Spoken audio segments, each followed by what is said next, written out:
makes sense that we take valuable materials, we keep them out of, we can take valuable materials, burn them underground and have them stay there until some future civilization discovers them, or we can put them back in the stream of commerce and make it work today. And so that is important. It's certainly part of our green economy to make sure we recycle the materials that we use. And so I'm really looking forward to this hearing, looking forward to working with the chair and my friend from New York, Mr. Tonko, to see if we can find a pathway forward to make this work. And I appreciate that, and I will yield back. Gentleman yields. The chair now recognizes the ranking member of the full committee, the gentleman from New Jersey, Mr. Pallone, for 5 minutes for an opening statement. Thank you, Mr. Chairman. Today, the subcommittee is examining the important topic of recycling. Preventing ocean dumping off the Jersey Shore was what initially inspired me to come to Congress, so I'm pleased to be discussing ways we can reduce pollution and improve recycling in the United States. But today's hearing comes weeks after President Trump signed the Republicans' big ugly bill into law, and this bill doubles down on their unconditional support of polluters, propping up the fossil fuel industry at the expense of clean energy, driving up costs for American families, and worsening the climate crisis. And science tells us that to combat the worst effects of climate change, we need to move away from polluting industries, including reducing our reliance on products derived from fossil fuels. And recycling is an essential tool in our environmental protection toolbox to reduce pollution in communities, boost local economies, combat the climate crisis, and strengthen domestic supply chains. However, with a national recycling and composting rate of just 32%, it's clear we still face major gaps in the recycling system that need to be addressed. That said, the story is not the same for all recyclable materials. For example, paper and cardboard saw a recycling rate of 68% in 2018. That's higher than any other material. Unfortunately, the same cannot be said for plastic waste, where a staggering 76% was sent to the landfill. And I just think we have to do a lot better. These issues are all compounded by the fact that municipal solid waste recycling systems are severely underfunded across the country. Local governments face tight budgets, and with President Trump's outright assault on state funding, budgets will now be even tighter. We need to invest in our recycling system to see the improvements we so desperately need. Democrats recognize that need in passing the bipartisan infrastructure law and the Inflation Reduction Act. Together, billions of dollars were invested to help fill gaps in the recycling system and to drive battery collection to grow our domestic circular economy for critical minerals. For example, the bipartisan infrastructure law included $275 million for the Solid Waste Infrastructure for Recycling Grant Program, or SWIFR, to bolster recycling infrastructure and help fund improvements in communities around the country. Beyond funding, we are also seeing promising developments in recycling policy at the state level. Maine, Oregon, Colorado, and others are leading the way by establishing extended producer responsibility EPR programs for packaging to help incentivize manufacturers to use recycled content over virgin material. New Jersey has minimum recycled content standards for the sale and distribution of certain products, and I hope this subcommittee will explore policies like a national EPR framework to improve our recycling system and help provide certainty for manufacturers. There are two bipartisan recycling bills, H.R. 4109, the Recycling and Composting Accountability Act, and H.R. 2145, the Recycling Infrastructure and Accessibility Act, that aim to strengthen recycling and composting systems, improve accessibility in underserved communities, and improve data measurement and reporting. We had a bipartisan and bicameral agreement to pass those bills last year in the end-of-the-year funding package, but as we know, House Speaker Johnson tanked that entire packet because Elon Musk voiced his opposition to it. I believe these bills are still worth moving, and the Senate Environment and Public Works Committee has already advanced them out of committee earlier this year. I believe this committee should do the same. And finally, while recycling is an important way to address plastic pollution, we must also focus on reducing our use of plastics overall. It is estimated that 8 million metric tons of plastic waste enters the world's oceans every year. That is the equivalent of dumping a garbage truck full of plastic waste into the ocean every minute. This plastic waste can break down into smaller pieces known as microplastics. This is a big deal for my constituents at home on the Jersey Shore, as microplastics are polluting the Atlantic and impacting marine life. It's vital that any potential recycling solutions for addressing plastics are science-based, economically feasible, safe for communities, and ultimately make recycled products. And in 2015, I wanted to mention I led with President Obama, who signed into law the bipartisan Microbead-Free Waters Act, which prohibited manufacturers of rinse-off cosmetics from intentionally adding plastic microbeads. And that law remains the only bill Congress has passed to limit microplastics in our environment. And that was a decade ago, and we just have to do more. So, like the climate crisis, plastic pollution is a global problem that warrants ambitious cooperation from the international community. The U.S. delegation must continue to be a strong voice at the global plastics treaty negotiations next month. We should not take a back seat or accept weaker standards. So I look forward to the hearing, and I yield back, Mr. Chairman. Thank you. Gentleman yields. We now conclude with member opening statements. The chair would like to remind members that pursuant to committee rules, all member opening statements will be made part of the record. We want to thank our witnesses for being here today and taking the time to testify before the subcommittee. The witnesses will have the opportunity to give an opening statement followed by a round of questions from members. Our witnesses for today are Mr. Ross Eisenberg, President of America's Plastic Makers, Mr. Matt Bedingfield, President at Mint Innovation, Ms. Keefe Harrison, Founder and CEO of the Recycling Partnership, and Mr. Dan Felton, President and CEO of Flexible Packaging Association. We appreciate you being here today. Don't we swear them in? No. We don't? Okay. We appreciate you being here today. I now recognize Mr. Eisenberg for 5 minutes to give an opening statement. Okay.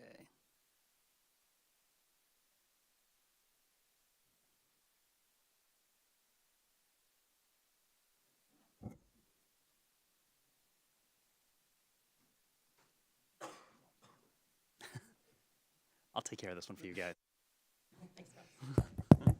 We good? Thank you. All right. Well, good morning, Chairman Palmer, Ranking Member Tonko, members of the subcommittee. My name is Ross Eisenberg. I am the president of America's Plastic Makers of the American Chemistry Council. ACC represents the companies that produce the plastics that are essential in modern life. I want to start by pointing out something that, frankly, you've already noted. The stakeholders at this table today, who represent very different points on the value chain for plastics and other materials, we're saying a lot of the same things. I believe we really are at a point of policy convergence when it comes to recycling, one that probably didn't exist the last couple times this committee examined the topic. I encourage the committee to seize this opportunity because maybe, just maybe, there's a pathway to making real, substantive, lasting change in the way that we deal with plastic waste, and to do it in a constructive and bipartisan way. We'd certainly support that. The U.S. chemicals and plastics sectors are vital to our economy. Nearly 27% of U.S. manufacturing output is in industries that are highly reliant on plastics. The plastics industry supports almost 5 million jobs across the economy and generates over $391 billion in wages. We maintain a $21.9 billion trade surplus in plastic resin, so we're one of the few industries that actually exports more than we import because it's so competitive here to make plastic. Now, with this large footprint come challenges, and at the top of that list, as you've all identified, is waste. Plastic waste does not belong in the environment. It is very plainly unacceptable. And ACC and our members are committed to ending plastic waste and advancing a circular economy for plastics. We're committed to do that because, frankly, we need plastics. Modern life does rely on them. Plastics help reduce emissions, save energy, whether by extending the shelf life of food, reducing packaging weight, making homes, workplaces, and vehicles more energy efficient. Plastics are indispensable in healthcare and emergency response. IV bags, disaster relief, syringes, gloves, masks. Plastic packaging protects food, water, and medical supplies when cold storage or sanitation is unavailable. So all of these things that make modern life possible. But as we all know, plastic is just not recycled enough. To fix that, we have to modernize the way that we collect, recycle, and reuse plastic and other materials. We have to upgrade a recycling system that was set up in the 1970s for bottles, cans, and paper, and bring it to 21st century standards, including new recycling technologies.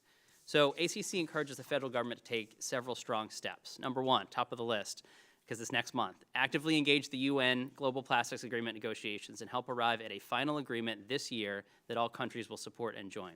Number two, please remove regulatory roadblocks to the introduction of some of these innovative new technologies. And number three, please work together and advance common sense legislation to help these shared goals. So starting with the global agreement, in a few weeks, a number of us are going to be in Geneva with 170 countries to try to arrive at final text of an agreement to address plastic pollution. ACC supports a global agreement focused on stopping plastic pollution, and we've encouraged the U.S. to engage and provide the necessary leadership to help land that plane and land a final agreement. We believe America can lead the world through championing policies that incentivize improved waste management infrastructure and that send the right demand signals to spur private investment in collection, sortation, and recycling of plastic. Here at home, we think there are some immediate steps that Congress and the executive branch can do to improve the infrastructure as well. One of them is to regulate advanced recycling properly. Now, advanced recycling, which we've talked about a bit today, a good explanation of it, one of our members says it's like unbaking a cake. Imagine you could take a cake and you could take that cake back down to its elements, the eggs, the flour, the milk, the sugar, the butter, and then you can make it into a cake again. That is advanced recycling. There's a suite of chemical technologies that can do it, but that's essentially the concept that we've got here. Advanced recycling technologies break down post-use plastics down to their chemical building blocks and then use them to make new products, including new plastics. They not only help keep plastic out of landfills and incinerators in our environment, but they help create a more resilient U.S. supply chain and well-paying jobs. Advanced recycling can process contaminated plastics, difficult to recycle plastics that mechanical recyclers can't take, and the plastics and other sort of hard to recycle plastics that you find in the economy. Now, despite this potential, a number of regulatory barriers stand in the way of new advanced recycling. Conflicting regulations across states and at the federal level create uncertainty for investors. Every time EPA over the past few years proposed a rule, withdrew a rule, even talked about a rule, we saw the market chill for new investment in this technology because they didn't really know if they were going to be able to get their permits. So it was getting in the way of the technology and stopping its forward progress. Now, let me be clear. We believe that advanced recycling should be regulated, and we believe it should be regulated strongly. But it should be regulated as manufacturing because that is specifically what it is. It is a manufacturing facility. Finally, we hope Congress will act soon on recycling legislation. The bills mentioned earlier, the RIA, the composting bill, those are all good bills. We hope to see them get over the finish line. We also hope to see reintroduction of the Accelerating a Circular Economy for Plastic and Recycling Innovation Act, H.R. 9676 in the last Congress. Dr. Bouchon, retired Dr. Bouchon, and Don Davis from North Carolina introduced. Thank you, Mr. Eisenberg. If you could wrap up. Oh, absolutely. Sorry. So my written statement has more on that, including EPR. Sorry for taking so long. Thank you all for doing this. Really appreciate the opportunity to do this today, and let's get it on. Thank And you. appreciate you being here. Mr. Bedingfield, you are now recognized. Thank you. I'd like to express my appreciation to Chairman Palmer, Ranking Member Tonko, and the committee members for having me here today. My name is Matt Bedingfield. I'm the president of Mint Innovations. I'm honored to have the chance to be here to speak to you today about the state of e-waste recycling in the United States, how we can work together to increase recovery of this material, and the value of doing so. To provide a foundation for this conversation, I'd like to outline the current e-waste landscape in the United States. We generated approximately 7 to 8 million metric tons of e-waste each year in this country. Of that volume, more than 6 million is disposed of in landfills. While this only comprises 2 to 3% of landfill volume, it accounts for over 70% of the hazardous materials and heavy metals in our landfills. What makes matters worse is these are the materials that are needed to supply the companies that are currently reshoring and driving the current domestic manufacturing resurgence. Recycling rate aside, we do not have the capacity or capability in our country to recover the metals from the million metric tons that we do recycle.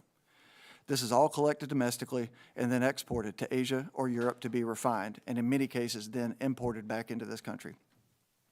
This does absolutely nothing for the reshored companies I mentioned earlier. The conventional solution is pyrometallurgical refining. These plants have significant emissions, take over 5 years to construct, and in many cases over $1 billion in capital or more to build out. Mint Innovations has taken a different approach by leveraging hydrometallurgy that combines chemistry and biology to efficiently recover the copper, gold, palladium, silver, and tin from e-waste. Our plants cost approximately $30 million, generate no emissions, and take only 12 months to deploy. Our first full-scale plant, a first of its kind in the world, is located in Sydney, Australia, and the wastewater is literally poured down the drain. We are building our second plant in Longview, Texas. This plant will consume up to 8,000 tons of printed circuit boards per year and will recover these metal units to be used domestically in the U.S. supply chain. This plant will be online 12 months after funding is secured. The U.S. is the undisputed global leader in countless categories. Recycling and recovering our critical resources, metals and minerals, unfortunately, is not one of them. We're not seeking an uneven playing field or a handout. However, this committee is uniquely positioned to provide a hand up to our industry, which enables us to compete and to win on an even playing field long term. This committee and the U.S. government overall can help in numerous ways, including allocating federal funding to provide and enhance education about how and why to recycle e-waste, directing funds to states to encourage and incentivize investment in recovery of metals and critical minerals, which are critical to our national security, and prioritizing companies that have a domestic footprint and the capability to recover these metals when issuing contracts for materials generated by the government and its contractors. As we think about critical mineral security, the United States cannot and should not rely upon a massive government grants for singular projects. Those can become single points of failure depending on company performance, operations, and poor market conditions. Taxpayer dollars should be spread among lightweight, cost-effective, and proven systems of scale. That's what MENT brings to the table. Happy to answer any questions and appreciate your attention. Thank you again for the honor of speaking to you today. I look forward to hearing more from you. Ms. Harrison, you are now recognized. Chairman Palmer, Ranking Member Tonko, Vice Chairman Crenshaw, and the members of the committee, thank you for inviting me in today to talk about recycling in America and the tremendous opportunity we have ahead. I'm a 28-year veteran of the recycling system. In the early days, I ran a recycling truck. Now I work with Fortune 500 companies on multi-million-dollar investments because I believe that this recycling system has so much potential for our country. I founded the Recycling Partnership to be a public-private partnership, and after 1 decade, we've achieved $500 million worth of impact, working directly with more than 400 communities and recycling facilities across the country. That's 1 billion pounds of new recyclables that we've added to the stream. In my experience, there has never been a moment like now. Recycling is at an inflection point. We have huge opportunity in front of us, but only if we address the challenges that in a very real and data-driven way. These challenges include that 76% of paper and packaging materials that are currently in homes end up in the landfill, not in the recycling system.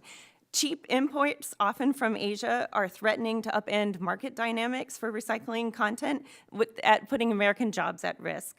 Many companies are failing to meet their recycling goals that they have set and are responding, not by leaning in, but by stepping back. And it's estimated that only half of the plastic packaging that's produced is actually even designed for recycling, something that's easily fixable. Finally, only 73% of our nation's households have access to recycling. As we've already heard here, recycling matters for our economy. It's simple.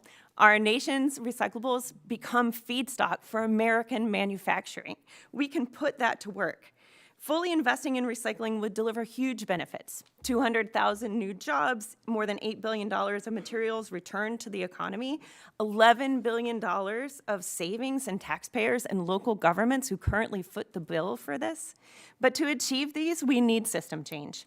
Like the title of this hearing, American recycling needs to go beyond the blue bin.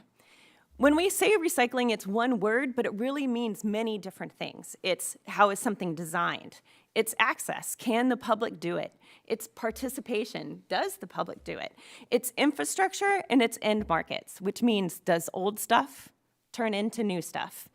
To level up, we must embrace innovation. But as we innovate, we cannot lose a hold of really what is our why. Recycling for the purpose of recycling is not the point. We must ground ourselves in science and data and purpose to ensure that we're achieving a goal of conserving natural resources, building regional economies, and creating sustainable, resilient communities. Today, we're going to talk about chemical recycling, and that refers to a broad, wide variety of technologies. It's one term, but it means very many different things. Such technologies offer they vary greatly in terms of what materials they can accept as inputs, what they can create as outputs, what's the amount of energy used, the impacts on the environment and human health. So before we endorse one thing, we really need to get to the heart of taking a broad category and turning it into definitions of the specific things, asking ourselves questions such as, what is the technology? What is the supply chain? How do we make the economics work? How do we ensure that we understand the environmental and human health impacts? Is it scalable, and do we ensure transparency? So where do we go from here? 3 things are on my mind. We need to ground decisions in clear-eyed, data-driven view of the recycling system. We must take a systems approach, no more silver bullets. And we must support robust policies that drive accountability and level the playing field for responsible engagement from our U.S. companies. The good news is that this committee can take immediate steps to solve the challenges of recycling. First, the committee should mark up and pass the Steward Act. That puts together 2 bills that nearly passed last year and supports our rural communities in this country. And second, I urge you all to support the Circle Act, which will launch and which will be introduced today and establish a recycling infrastructure investment tax credit. It would reward domestic investment that could create jobs in every state, every district in this nation. So thank you for the opportunity to testify today. I look forward to working with each and every one of you to build a better solution for America. Thank you. Mr. Felton, you are now recognized. I can't get the mic on. Is it?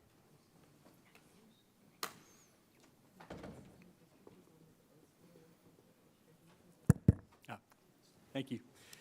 Good morning, Vice Chair Crenshaw, Ranking Member Tonko, and members of the subcommittee. I am Dan Felton, President and CEO of FPA, the Flexible Packaging Association.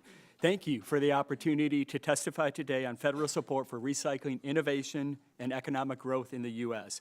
This is a core policy issue for FPA and our members and stakeholders, and we must all work together to craft effective industry public policy approaches. FPA represents flexible packaging manufacturers and suppliers with business in the U.S. Flexible packaging is the fastest growing and second largest segment of the U.S. packaging industry and is produced from paper, film, plastic, aluminum foil, or combinations of those materials. It includes bags, pouches, labels, liners, wraps, roll stock, and other flexible products. Flexible packaging is used for a myriad of consumer goods, including fresh and frozen food products, personal care items, pet foods, and lawn and garden products.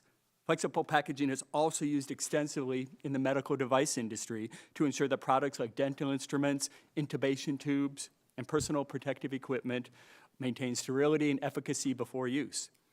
Flexible packaging is one of the most sustainable packaging types as it reduces water and energy consumption, improves product-to-package ratio, enhances transportation efficiency, minimizes food waste, and reduces greenhouse gas emissions. However, full circularity options for flexible packaging are more limited than other packaging formats and materials that have been in the market longer and thus have more mature infrastructure solutions for recycling. But we believe that will not always be the case for flexible packaging, as recycling has always been iterative, regardless of product format or material. FPA is deeply committed to solving packaging waste issues and increasing the recyclability and recycling of flexible packaging.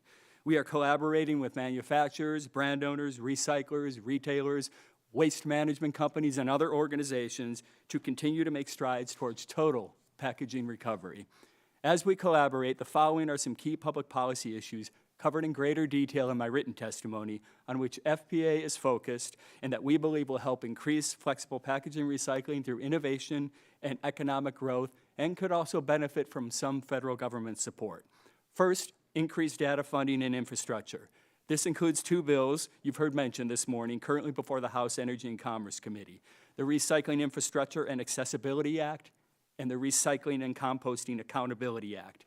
FPA encourages the committee to pass these bills this year. Second, advanced recycling. FPA believes advanced recycling is critical for increasing the use of safe recycled content in certain films and flexible packaging, particularly for food contact and sterile medical applications.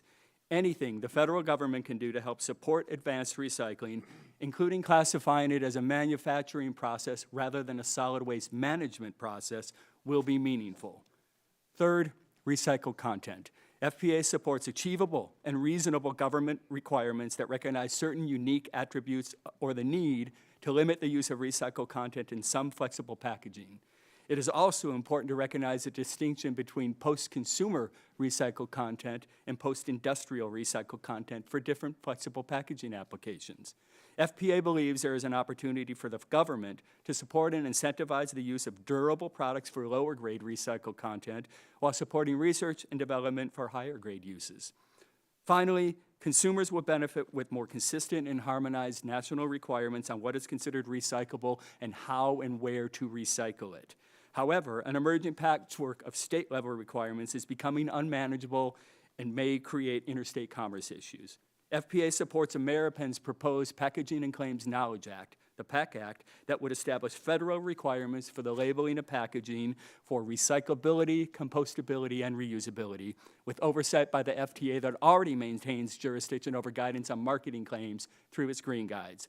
Additional public policy issues highlighted in my written testimony include artificial intelligence and extended producer responsibility for packaging. I hope these thoughts from FPA offer some perspective on flexible packaging and what we believe will help support continued recycling innovation and economic growth for us and other industries in the U.S. I appreciate the opportunity to appear before you this morning, and I look forward to any questions you may have. Thank you. I thank all of the witnesses for their testimony. We will now move to the question and answer portion of the hearing. Now recognize the gentleman from Texas, Mr. Crenshaw, for 5 minutes for his questions. Thank you, Mr. Chairman. Thank you to all the witnesses for being here. I think we're all on the same page. We want to strive to build a more innovative economy that incorporates advanced recycling and revitalizes American manufacturing. And I think we need two key elements: clear rules at home and strong leadership abroad. First, we have to provide regulatory clarity and certainty. This is essential for innovation, for investment, and for scaling domestic recycling infrastructure. You can't build the future on a regulatory framework that is often shaped by climate alarmism instead of common sense. Second, I do want to address our global role in this. The United States must lead at the negotiating table for the Global Plastics Treaty. This is coming up soon. That means rejecting production caps and overzealous environmental mandates that have clearly hampered a European industry. We shouldn't be following along with their mistakes, and those mistakes have come at the expense of human prosperity without an obvious benefit to the environment. Our goal should be encouraging innovation and reasonable environmental stewardship without handing the entire global supply chain to China and our adversaries. With that said, Mr. Eisenberg, if I could start with you, can you give me just quickly your perspective on what our role in American leadership should be at the negotiating table for the Global Plastics Treaty coming up? Have you had any engagement with the administration on this? Absolutely. I think you need a mic. This thing doesn't turn on when I That's what technically unsound. There you go. Yeah. All right. Good. So thank you for the question. So I have been at most of these INC treaties or treaty negotiations, one of the next ones. We have been working with the administration. We've been encouraging them to come to the table and really provide leadership here to try to win. We think they got pretty close at the end of last year. There are still a few provisions that are frankly highly disputed. Our recommendation is where the U.S. is engaging now, which is on the areas of consensus. Let's lock that down and let's get an agreement together.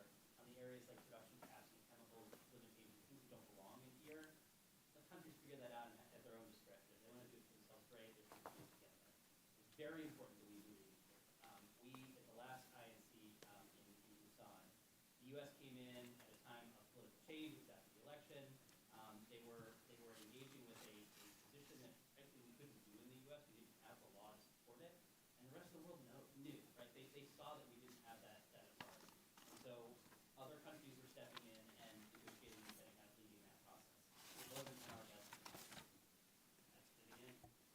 Sorry, this thing's not working. Okay, there's literally no light here.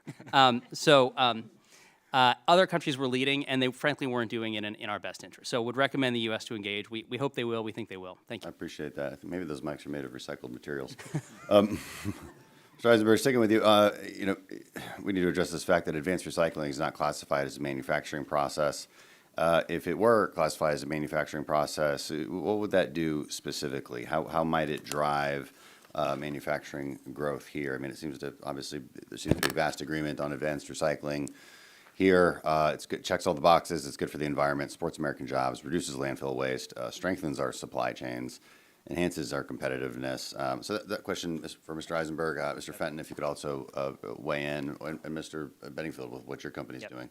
I'll be quick. So there are 25 states in the U.S. in the country that that define advanced recycling as manufacturing. That is where it is happening. You can look at the map, and that is where the starts.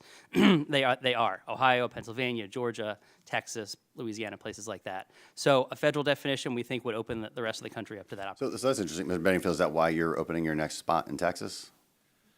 There are many reasons. Excuse me. Of course, there's a lot of good reasons. Is there a Buc-ee's nearby? I don't know. No, with Texas, about 15% of the ITAD, which is IT asset disposition, where electronic waste is collected, are located in Texas. The data center footprint that's growing, the manufacturing footprint that's growing, it's a very business-friendly environment.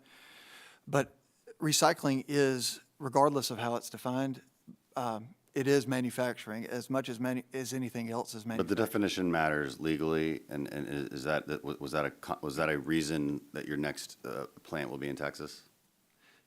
It is not. Okay. Would you comment on that in my last few seconds, Mr. Fenton, on redefining it? There we go. I would say, and I thought Ms. Harrison highlighted it really well, there's a lot of things to think about when we're talking about recycling. From the perspective of recycled content for flexible packaging, we can use all sorts of different recycled content and at different levels for different products. For food contact packaging, medical packaging, the best path forward we see is advanced recycling. And I would say that even the FDA has acknowledged that through letters of non-objection for certain types of food contact packaging, has recognized chemical recycling. So even at that level, we do recognize the value of really a need for that in certain types of packaging applications. Okay. I think I got an answer out of that. I yield back. Gentleman yields. The chair now recognizes the ranking member, the gentleman from New York, Mr. Tonko, for 5 minutes for his questions. Thank you, Mr. Chair. I appreciate that some members may want to focus on those hard-to-recycle materials, but as I stated earlier, I really want to try to understand some of the basic deficiencies of our recycling system. Many materials in many parts of the country that aren't considered hard to recycle continue to have what is a very low recycling rate. So, Ms. Harrison, can you help us with the diagnosing the root causes that make this the case? So when we look at what are the barriers to recycling working presently, I think about recycling again as one word, but it's really a loosely connected, highly dependent network. So some of the challenges that we face, we can put into 5 categories of what would make a healthy one. So if we know where we are and we want to get to a good system, what would make a better system? First, we would focus on design. Are things properly designed and prioritized for recycling? Second, we would work on capture, which means can the public do it? And right now, majority of Americans still can't recycle at home. The third thing we'd focus on is participation, which means does the public believe and do the activity of putting that material into the bin? The fourth thing we'd focus on is the recovery infrastructure. Do we have the material recovery facilities to take those recyclables back and send them off to market? And the final thing we'd focus on is end markets. Does old stuff turn to new stuff? And are we prioritizing a domestic, an American, North American supply chain for our American manufacturers? Thank you. So it seems like there is this low-hanging fruit that with some investments in services and infrastructure, we can dramatically improve our national recycling rates. Again, Ms. Harrison, what are your recommendations for how we can best improve the recycling of easily recycled materials? So why hasn't it worked to date? It has been chronically underfunded. Recycling is on the backs of local governments to, as materials are made and put into the world, then they come to the community to manage with what happens next. And that's a cost burden for Americans. What I believe would be a better path would be the future of extended producer responsibility. EPR laws that you're very familiar with, Mr. Tonko, are completely change the dynamics of recycling in that they prioritize that design for recycling piece, and then they engage the producers, the companies that are making the stuff, in funding the system to make sure that recycling actually functions at a high level the way that it hasn't been. Thank you. And if recycling depends on robust end markets to incentivize demand for recycled materials, how can policymakers help support the development and strengthening of those given markets? Good. The first one is to pass EPR, and then to second is to layer on the conversation about end market use. So what does this really mean? Today we're talking about domestic innovation, American industry. We can use an example of PET, so soda bottles, common food packaging. We see a high number of companies that are committed to using recycled content, but we have not invested in the U.S. system to really level up the recycling rate. It still hovers at 25-30% for those materials, highly recyclable materials. So where are companies supposed to get the material if we're not investing in the supply chain?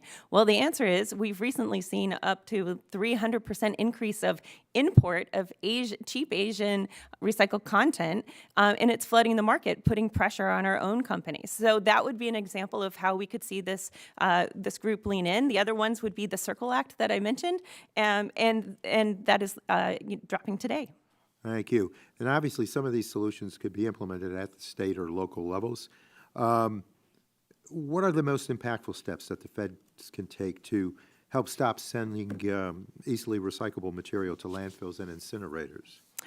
Some steps would be engaging in the global treaty, as we've been discussing, passing EPR, the Circle Act, the Steward Act. These are all things that are ripe and ready to go. They're tested, they're data-driven, and they represent what the public is hungry for, is a cleaner, serious solution that doesn't put it on their burden to figure out how to make something recyclable. The system works for the public.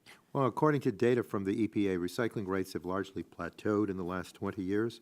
It's my understanding that part of this plateau is because gains in recycling collection and processing have been offset by increases in the amount of waste generated. Do you think that recycling ever creates incentives that lead to more waste being produced, or takes the focus away from waste reduction?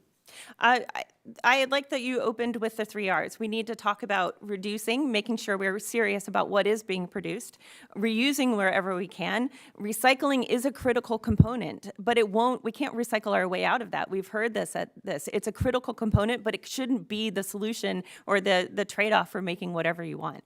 Well, I thank you so much, and with that, I yield back, Mr. Chair. The gentleman yields. The chair now recognizes the chairman of the full committee, the gentleman from Kentucky, Mr. Guthrie, for 5 minutes for his questions. Thank you, Mr. Chair. And Mr. Bedingfield, I know you had to change your travel plans to be here with us today, and we really appreciate you doing that. So Mint, the company you're with, was founded in New Zealand, but is in the process of building an electronic recycling company in Texas and to extract valuable commodities, and you're looking for other expansion locations. Can you discuss what led Mint to expand in the U.S. and what growth in data centers in the U.S. will mean for waste recyclers like Mint? Sure. So Texas is the first of what we hope will be many recycling locations in the United States. The market in the United States is quite large, even the market that's recycled right now, but we're dedicated to trying to help increase that recycle rate as well, which will only make the opportunity even larger. The data center presence in the U.S. presents multiple opportunities and reasons why this is of extreme importance. So there's the metal that's in the data centers that we need to, my favorite thing to say is we need to plug the hole in the bucket. So this is not going to let us recycle our way out of it, but we can only import these metals once by recycling them and then using them in our industry here too. But with the data centers, we also need to protect the IP that's in this and the data. So by shredding it, melting it down, and recycling it, reusing it, we solve the cybersecurity risk, we solve the IP risk, and we also return these metals to the domestic supply chain. Okay, thank you. Thank you for that. And Mr. Eisenberg, negotiations for global plastic treaty started with the focus on reducing plastic pollution and supporting recycling. But during the Biden-Harris administration, negotiations switched to trying to ban plastics and restrict chemicals. Can you explain why plastic treaties should not be used as a backdoor way to regulate chemicals and how a secure domestic supply chain of chemicals is needed to support the semiconductor, transportation, and other industries? Absolutely, thank you. So this process has been a lot like an NDAA, right? You know it's going to pass, or you think it's got a pretty good chance to pass, so it becomes a bit of a Christmas tree for everybody's ornaments that they want to hang on it. And that's exactly what happened. The original assignment was address plastic pollution, including in the marine environment. The scope started to expand as we went over time to production, chemicals, things of that nature. Chemicals are addressed by a number of other treaties, right? Including one that was passed during this process. And so we believe that it is more appropriately handled there, and certainly not in the context of a plastic agreement, particularly because chemicals go in a lot more than just plastic. So if you want to address chemicals in a standalone thing. Certainly on the production side, this is really a competitiveness issue for us. We are the second largest producer. China is the largest, but it's by quite a bit. And so if you start putting constraints on production, it really does threaten our competitiveness. We think, let's start with focusing on pollution, the actual goal here, and handle that right now. That will make tremendous strides, including waste management for folks around the world, and actually start to create an environment where, with real market signals, to actually try to fix infrastructure around the world. Thank you. Appreciate that. Mr. Felton, in your testimony, you mentioned the artificial intelligence and robotics are important tools used by facilities to identify and process different kinds of materials for recycling. Can you discuss how these tools are being used to increase the amount and kinds of materials that are recycled and diverted from landfills? And are these tools available for only recycling in big cities, or can they be used in smaller communities? Yeah, thank you. There we go. Thank you, Chairman, for the question. If you take a look specifically at flexible packaging and pouches and films and things, when they run through what I call more traditional recycling at a material recovery facility, existing equipment may recognize it if it's flat as a flattened box, a flattened can or something. With increased intelligence and increased use in artificial intelligence and robotics, we are seeing success in recognizing flexible packaging and other materials more precisely within those facilities. And with that, then it can be sorted, moved off to the correct bale, as it were, within a recycling facility to then be used in a recycled content manner. In terms of the cost of that, a couple things I would suggest is I think we will see, as with any emerging newer technologies, the cost will come down over time. I would also suggest that I think we will see the opportunity to leverage extended producer responsibility in those states that have programs in place for producers, brand owners, and others within the packaging value chain to be, I won't say forced, but to be recommended to provide funding to that type of technology. Okay, thanks. And so, Ms. Harrison, you focus a lot on household, but I know you have big companies in your group as well. Can you discuss the work your organization does on the front end to help member companies make packaging and products easier to recycle? Yes, sir. So my nonprofit is funded almost entirely from corporate entities. So when they make a pledge to recycle, we say, great, we want to help you get there. So the work we do is really comes down to those 5 principles of a healthy recycling system, helping them understand that if they want the public to do their part, then the companies have to do their part both on design, but then investing in that infrastructure to get it back. The problem has been that I'm so proud of the $500 million worth of impact we've made, but we're trying to solve a $17 billion annual problem. So there's a gap between what we've done, and the companies are asking for policymakers to step in and level the playing field with the EPR policies we're talking about because they want to do more. Okay, thank you. My time's expired. I'll yield back. Thank you for your answer. Appreciate it. Gentleman yields. The chair now recognizes the ranking member of the full committee, the gentleman from New Jersey, Mr. Pallone, for 5 minutes for his questions. Thank you, Mr. Chairman, and congratulations on your new post. I listened to what Mr. Eisenberg said, and I think I disagree, although I don't want to put words in his mouth, because I do believe that when we talk about the global plastic treaty negotiations, we have to shift the economic burden of recycling from consumers and local governments to producers. And I believe it should include measures to address the supply side of a plastic production to help the world get a handle on rampant plastic pollution. I mean, as I mentioned in my opening statement, part of the problem is if you put all the burden on, consumers, local governments, and they just don't have the resources to do all this recycling. And I think that's one of the reasons why recycling rates are going down, because of the fact that towns just don't have the resources to do it. But I don't know that you said that you didn't want any action on producers, so I didn't want to put words in your mouth. I wanted to ask, though, about these final negotiations for the UN Global Plastic Treaty. I know they're in Geneva in August. They're going to have, hopefully, come up with an agreement because the Intergovernmental Negotiating Committee didn't reach a final agreement last December, so they're trying to develop that now in August. But let me go to Ms. Harrison. Can you please explain why a global plastic treaty is necessary, if you will?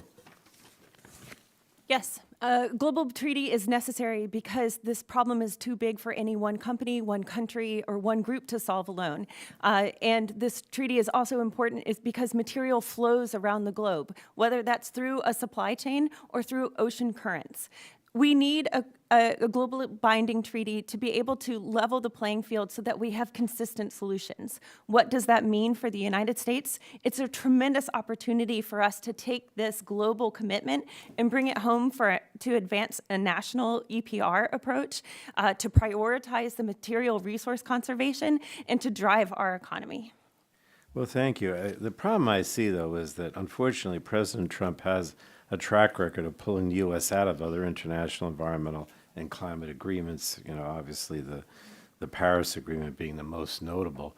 And I think that cedes U.S. global leadership in the process. So I'm encouraged that the U.S. delegation was present at the recent informal discussions, but it's still unclear to me how the U.S. delegation will approach the upcoming plastics treaty negotiations. So my second question, Ms. Harrison, is how would meaningful U.S. participation in the plastics treaty negotiations help the U.S. promote American manufacturing, innovation, and job creation? Because, everything has to be taken back at home in terms of our manufacturing, our innovation, our job creation, if you would.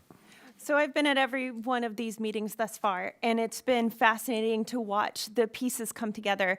How this serves the United States is that we're home to some of the biggest companies in the world, and we lead in many areas of innovation. But as my colleague, Mr. Bedingfield, said, we are behind in recycling. So if we are not setting at the table and setting the course for what good looks like in this global treaty, it will not serve our domestic manufacturing. It will not serve our industry. It will not serve our supply chain. So whether we go all in or not, my organization is not missing a beat in making sure that we take this opportunity with the global companies who are at the table there as well, to ensure that we are driving American policy like the ones that we've been talking about today. I appreciate that.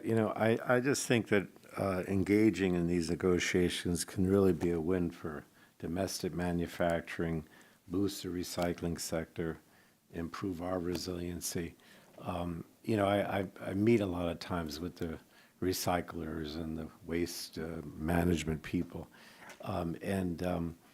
There's so many different ways, so many new ways and innovative ways of doing things that sometimes are very expensive, and so, it's hard to get local organizations to back it because it costs a lot of money. But there's so much innovation in this field that could really make a difference in terms of are taking a leadership role. So thank you all very much. Appreciate it. If I may, Yeah, sure. recycling is all about innovation. In fact, in the Chairman Palmer's home state, we see a company called KW Plastics that started because they were really making batteries. They had all this plastic left over. They saw an opportunity to make money from that, and now they're the biggest polypropylene recycler in the world.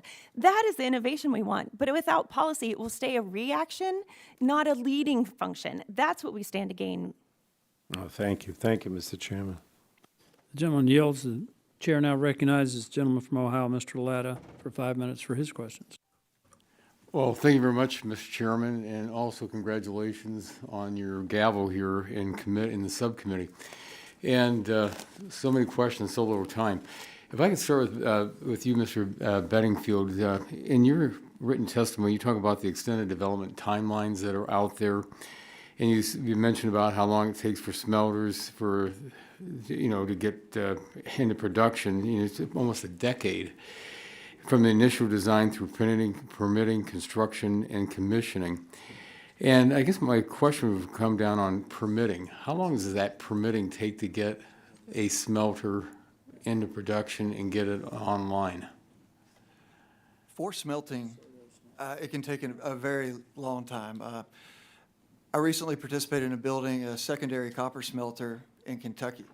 And through partnership with both the state and locals, we were able to do that in a fairly expedited manner, but it is complicated.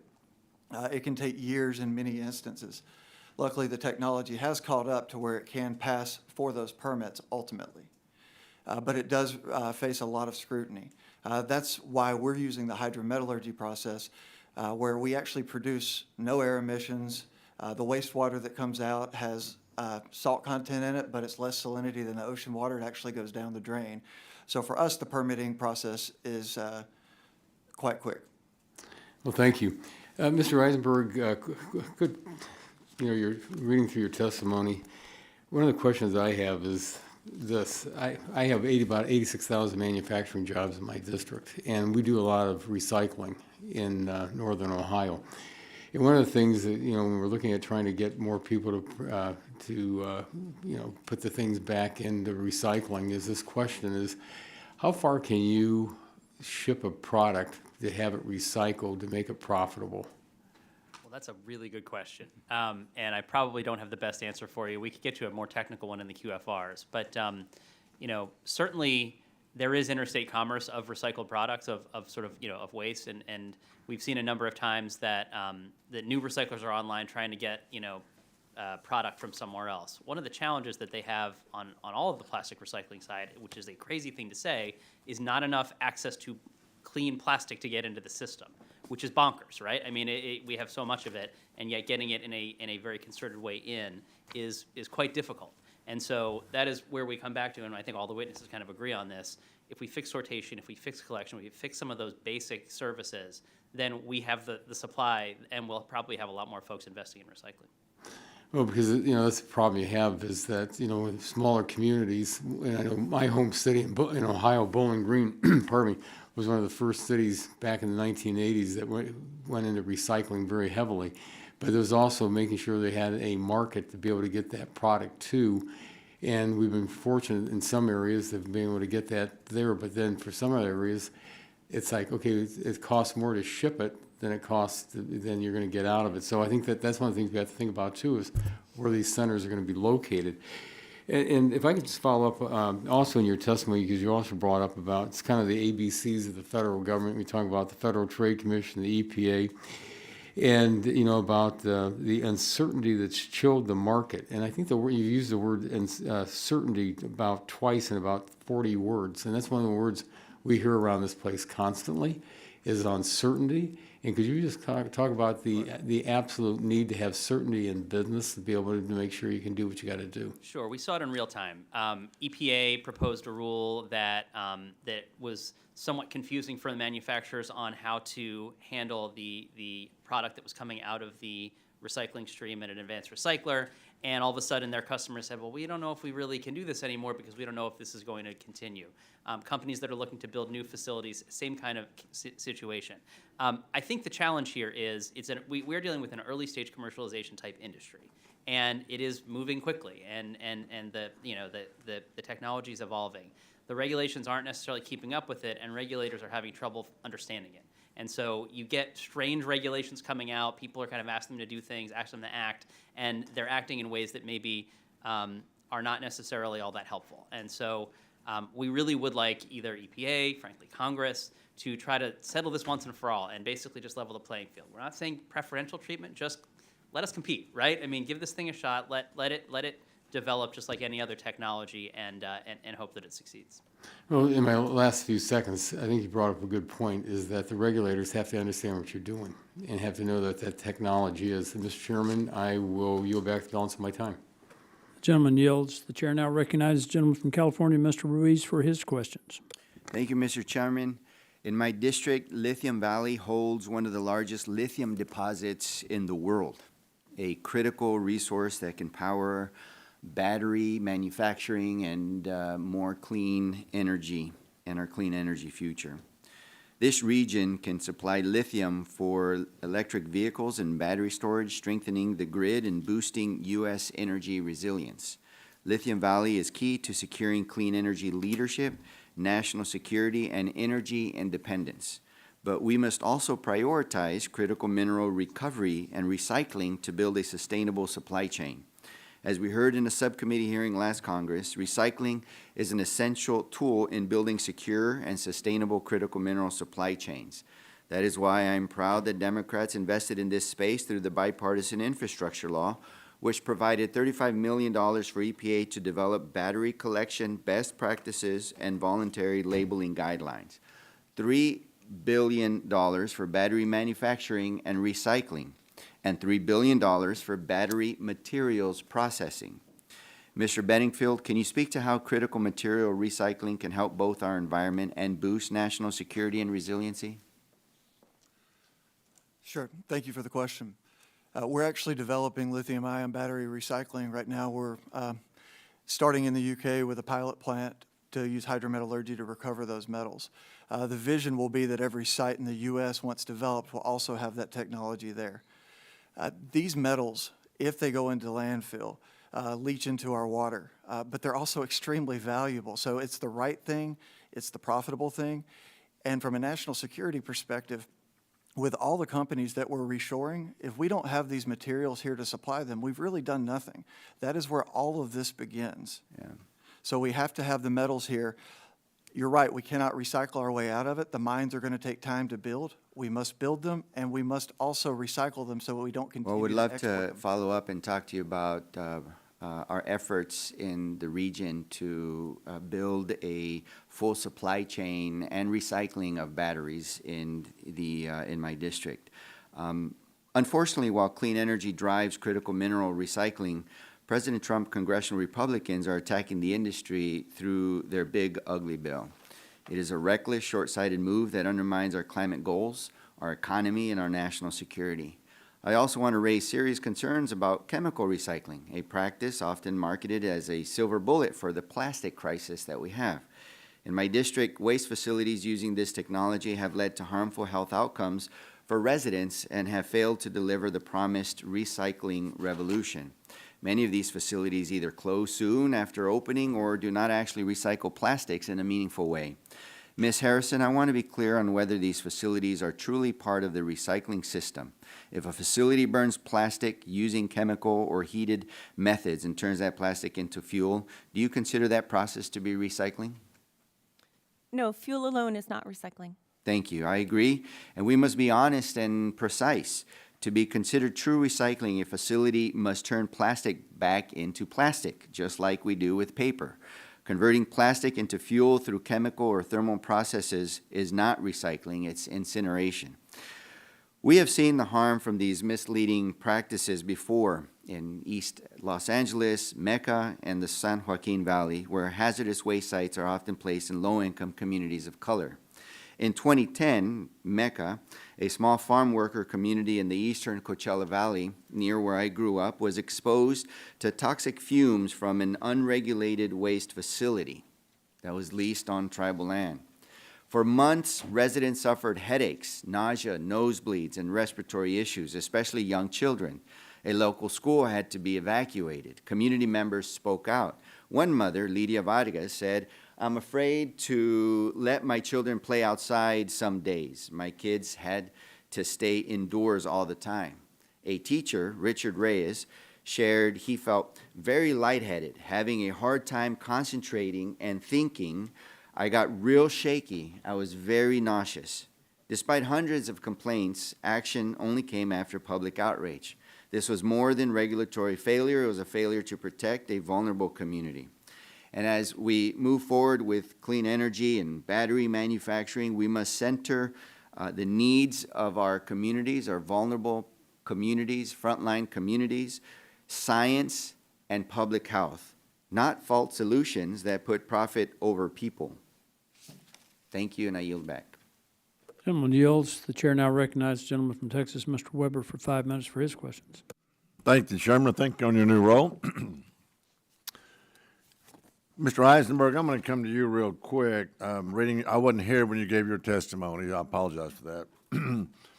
You said, as President of America's Plastic Makers, you oversee a self-funded group of 19 ACC Plastics Division member companies, like we have Dow Chemical, for example, in my district, who do a really good job, who are working together to maximize the value, minimize the waste of one of the most versatile materials on the planet. Are you able to recruit and get more companies to get on board? Yes. How does that work? So companies have to apply for membership in the ACC and the plastics division. We're separately funded with an ACC, but yes, we are able to. We are largely the resin producers, so the folks take from raw material to plastic pellets, but we also have a number of what we call them value chain members. So the companies that take it from the pellets and turn it into your cups and useful products like that, and then recyclers as well. So traditional mechanical recyclers and advanced recyclers. All right, well, thank you. I was interested in that. Interesting. I am thankful that this subcommittee is discussing the state of recycling in the U.S. One of my top priorities in this space is working with the industry to introduce the Packaging and Claims Knowledge PACT Act of 2025. This legislation, as most of you all are going to know, would create the framework to establish a consistent national standard for recyclability labeling, avoiding a patchwork of state regulations. Let me be clear, this is not about creating a burdensome red tape, so I don't want all the naysayers to start that going down that path. It's actually about cutting through the red tape to create a uniform pro-growth regulatory framework that helps innovators innovate. It helps consumers make informed choices, helps industry lead the way. Also, did I mention that the accreditation is voluntary? Well, I want to get that out there. So this legislation would not create any mandate. If we want to beat China, if we want to protect American jobs and reduce waste, then we need to empower American manufacturers to do what they do best, build, grow, and compete. It's not written to score political points. It's written to deliver real results, and it aligns the federal government's role with industry-driven resolutions. Mr. Bedingfield, I'm coming to you. You're building a plant in Texas, in Longview, Texas, northeast part of Texas, okay? You did mention that there's possibilities for more plants in Texas. Okay, we want you to get those hurried up and done in Texas. What's the status on that plant? Thank you for the question. And yes, if I'm able to do my job even halfway, there will be many more of these plants constructed. The status of the plant right now is we've secured the site, we're taking possession of it, and we've ordered long lead time equipment. We're currently out in the market raising capital to ensure that we can build that one and the next 1 to 2 after that. So we're right in the middle of that process right now. Okay. We should have the first operation hopefully up and going by Q1 of 2026, with the plant operational by the end of 2026, early 27. Okay, well, for number 2, we are taking applications in Galveston County, just so you know, okay? We're engaging with a lot of different states. We'd love. All right, love hearing that. Mr. Felton, can you speak to the importance of having a unified national framework for recyclability claims as proposed in the PACT Act, rather than relying on a state-by-state approach? Tell us why that's important. Thank you, Representative Weber, for that question, and very much appreciate your leadership on this issue. We are absolutely supportive of a federal standard, and I think you've heard discussion of recycling is very different around the country. You've heard discussion about consumer confusion of what they can recycle, where they can recycle. We believe a voluntary standard at the federal level through law with jurisdiction by the appropriate agency will help significantly with helping consumers understand how to recycle and where to recycle things. And that will give us an opportunity as an industry to be able to feel support, as it were, for these products that are being recycled, our packaging that's being recycled, and as well the recycled content, right, that we can get from that. So we believe the federal standard on labeling will drive that desire to push for more recycled materials. I appreciate that. Thank you.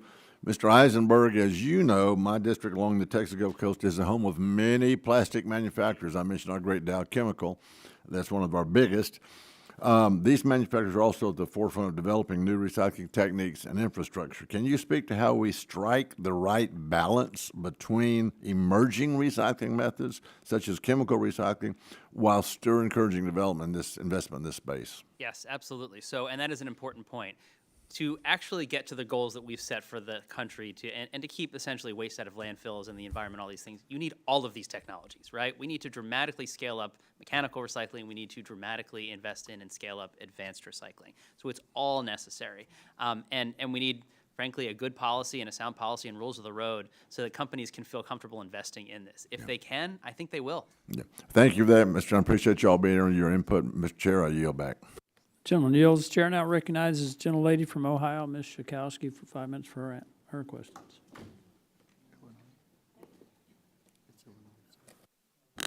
Ms. Illinois. Sorry. Yeah, thank you. Jan, I Got my know state better. Right, that's right. Let's see, hold on, Ms. Harrison? Yeah. Ms. Harrison, I want to thank you for the important work that you do, and I hope the work that also really affects me.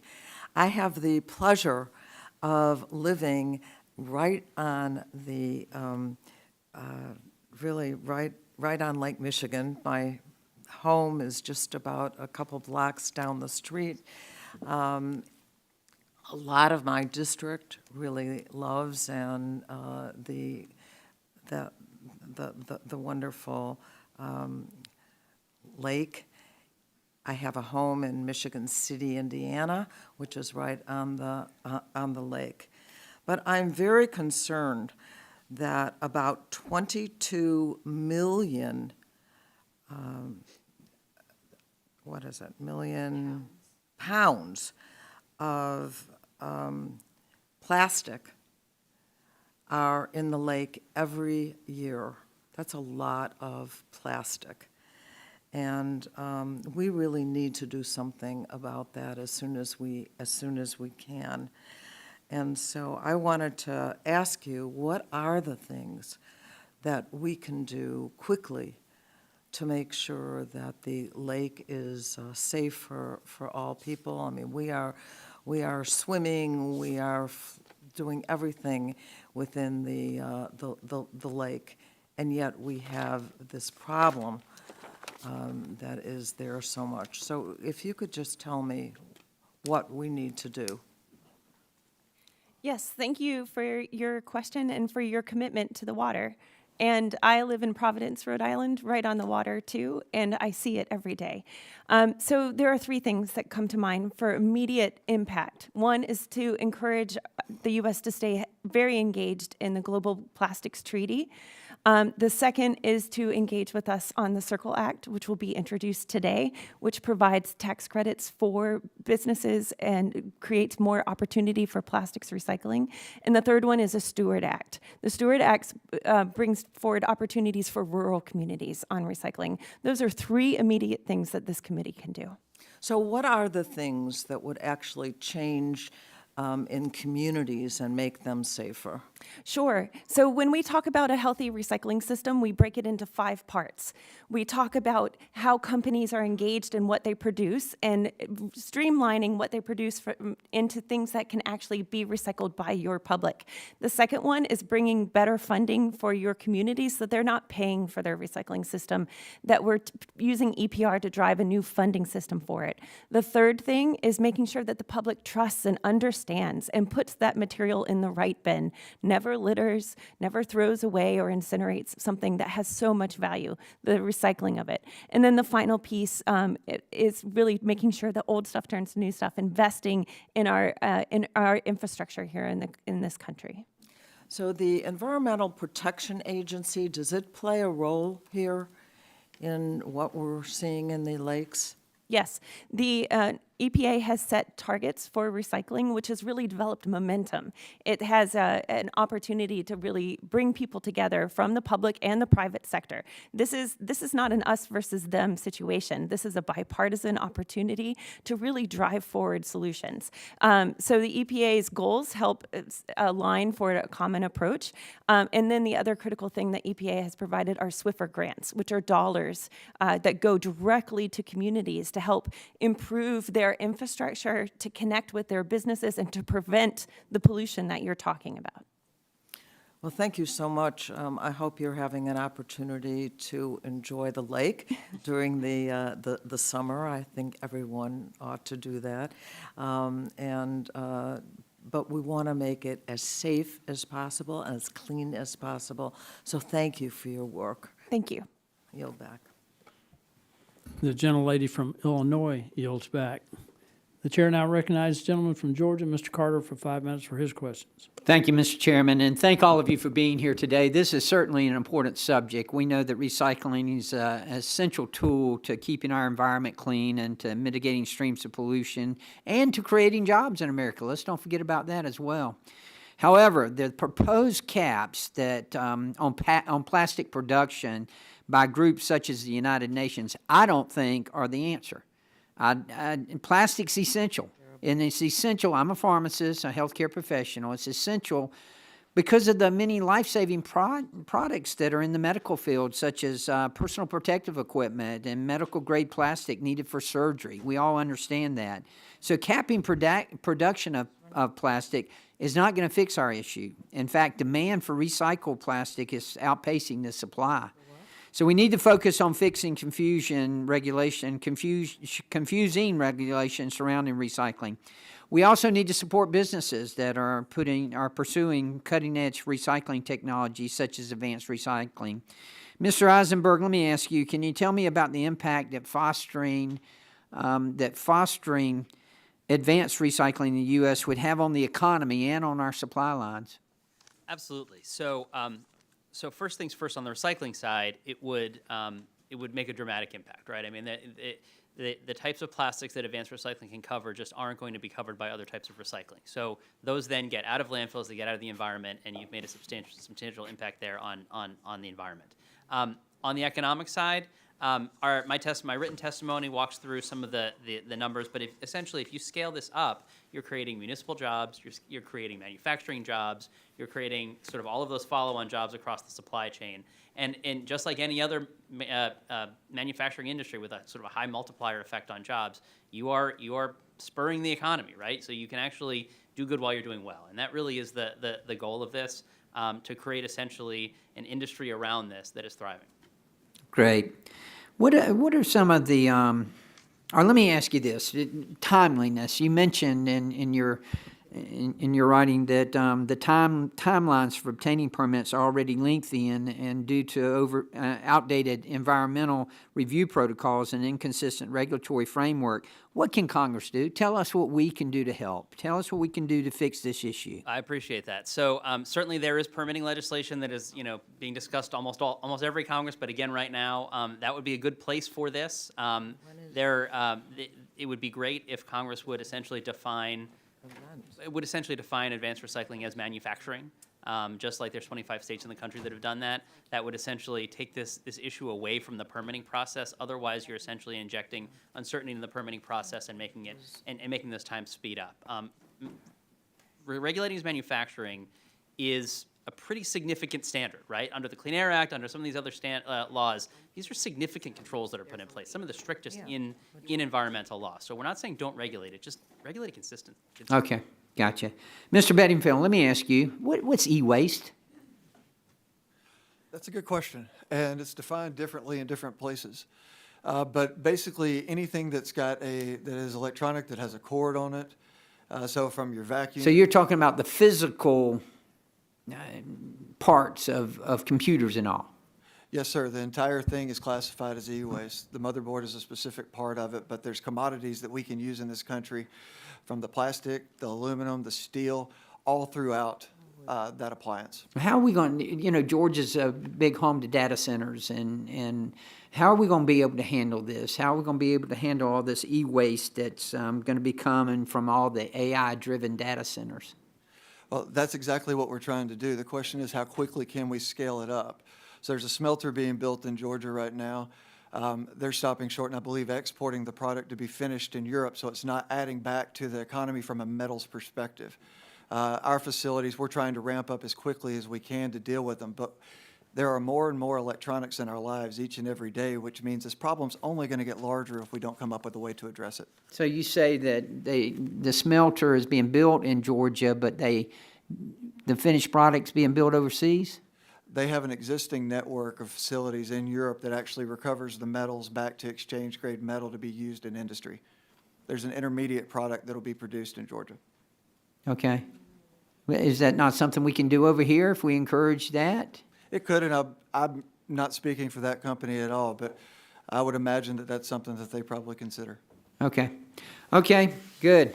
Well, thank you all again for being here. This is extremely important. Thank you, Mr. Chairman. I yield back. Gentleman yields back. The chair now recognizes the gentlelady from California, Ms. Barragan, for her questions. No, thank you, Mr. Chairman. Ms. Harrison, traditional recyclers that sort and process materials or turn old aluminum cans into new ones are regulated as waste management operations with environmental standards to protect nearby communities from pollution. But some chemical recycling companies backed by the plastics industry want to call themselves manufacturers instead. That shift would let them dodge stronger environmental protections under laws like the Clean Air Act and the Resource Conservation and Recovery Act, even though many of their facilities are in low-income communities and communities of color that already face high pollution levels. Should chemical recycling facilities have to follow the same environmental standards as other recycling and waste operations? Thank you. When we talk about chemical recycling, the challenge that plagues me is that it's not one thing.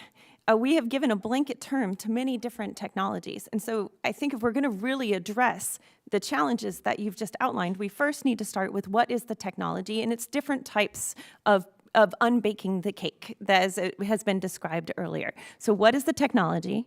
What is the supply chain? Which means what would be possible for feeding that plant? What are the health and human impacts, or the human health impacts and environmental impacts of that technology? And importantly, what are the economics?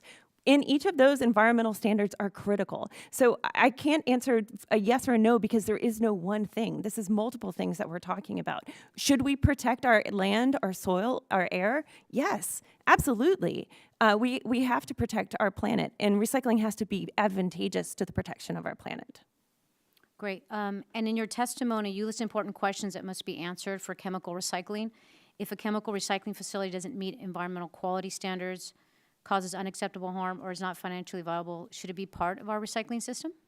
That's the question that we've put in our longstanding position. We want more innovation. We need more types of creating end markets and materials going to end markets.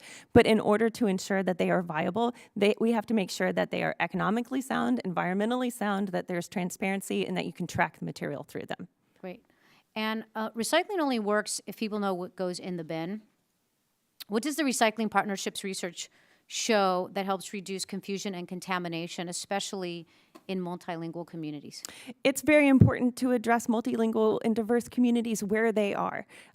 It's not a matter just of translating into a different language. It's really coming from a common understanding. So we do a lot of work with the diverse communities all across this country, because who is our recycling demographic? It's every single person of every age and every background. And so ensuring that the recycling system works for all is critical.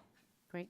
And the infrastructure law included major investments in recycling, education, outreach, and infrastructure, but the EPA is facing major staff cuts that threaten the effectiveness of the program. Can you, how could that weaken education campaigns like you described? Some of the tools that the EPA uses to help support community recycling programs are grants. And if you administer a grant funding for a community, you need the staff behind it to make sure that the money is managed well. And you can't just throw money at a problem. You have to apply best management practices. If there's not the humans to do the work, the money won't matter, the effort, the goal won't matter. Right. And finally, research by the Recycling Partnership found that nearly 40% of Americans in apartment buildings don't have access to basic recycling. What's blocking better access, and what programs can Congress support to help communities fix it? Residential recycling in this country has traditionally focused on single-family households, leaving multifamily households behind. Why? Some of it comes down to the way that solid waste is managed in communities. Typically, apartment buildings of 4 units and above or below are part of the resident or the municipal collection. So it's the city that's operating that. Anything that's above 4 units becomes into a commercial program. So it's out of the jurisdiction of the community, and it's just become this stranded opportunity. So we've leaned into how we do that, because this affects every single community and a significant part of the population, but it will take a different solution. So how do we get to them? We need better policy such as EPR. We need things like the Stewart Act that pull together resources for rural communities, and we need to make the value of the supply chain work better so it's advantageous to the communities. Policy, we will not get there without policy. There's also opportunity for local mandates to ensure that recycling is required in multifamily. Great. Thank you so much. Thank you very much. Gentlelady yields. The chair now recognizes the gentlelady from Iowa, Ms. Miller Meeks, for 5 minutes for her questions. Thank you, Chairman Palmer and Ranking Member Tonko, for holding this important hearing on recycling. As a representative from Iowa, I know firsthand the challenges that rural communities face in accessing recycling services. Over 36% of Iowa households lack access to recycling, and that's over 450,000 families. It's an economic and a national security imperative, as well as an environmental issue. Iowa's manufacturing sector depends on recycled materials as feedstocks, yet we're watching China and other competitors purchase our scrap at above-market prices while our own factories struggle to source domestic materials. The data shows we're landfilling millions of tons of valuable manufacturing materials every year, materials that should be creating jobs and strengthening supply chains right here in America. In Iowa alone, we're capturing less than half of our aluminum cans and only 15% of our steel cans, despite having to deposit on aluminum cans. That's not just waste, it's a lost economic opportunity for our manufacturers and increased dependence on foreign suppliers. And this challenge extends beyond traditional materials. Last year, my amendment to the NDAA directed the Department of Defense to report on recovering rare earth elements from electronic waste using acid-free dissolution technology developed by the Ames National Laboratory. We must keep these critical minerals in American hands, not ship them overseas. It's also why I introduced the Recycling Infrastructure and Accessibility Act. Our IAA would establish a pilot grant program specifically targeting communities like many in my district without a recycling facility within 75 miles. It's bipartisan legislation that's earned endorsements from industry leaders, many of you here today, and manufacturers who understand that recycling infrastructure is manufacturing infrastructure, and that domestic material supply is economic security. And I urge this committee to pass RIAA. Mr. Felton, are there ways to better utilize our pre-established recycling systems? For example, would a hub-and-spoke pilot program connecting small towns to establish recycling infrastructure, as seen as in my bill, the RIAA, improve recycling without requiring a resource-heavy system overall? Thank you, Representative Miller-Meeks, for your question. And absolutely, the RIAA is another critical tool in the toolbox, if you will. We have, I never like to hear the phrase recycling is broken in the United States. My belief is recycling is continuing to mature and always will continue to mature. And the RIAA is a very perfect example, really, of how to increase recycling, give more people access, a little bit of funding, right, from the federal government. But it's again, another tool in the toolbox, along with thoughtfully crafted, implemented, extended producer responsibility, recycled content requirements, which actually drive, don't restrict packaging. So again, absolutely, that's a tool we need. Thank you. Mr. Bedingfield, we're losing $10.6 billion in critical minerals through e-waste exports. My NDAA amendment last year addressed recovering rare earth elements from defense electronics. Beyond supporting individual technologies like yours, what broader federal framework do we need to capture the full value of our e-waste from precious metals to rare earth elements and keep those strategic resources in American supply chain? Sure, and thank you for your leadership in this space.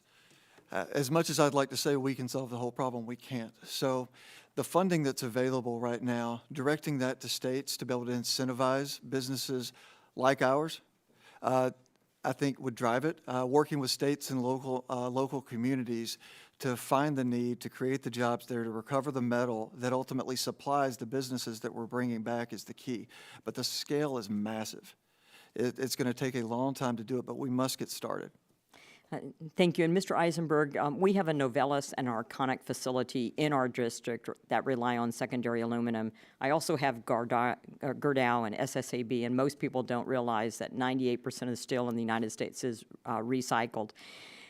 But they're struggling to source domestic materials. We're seeing China purchase our aluminum scrap at above market prices, process it, and sell it back to us at a premium.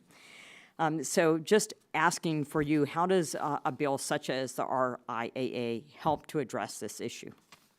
Well, so this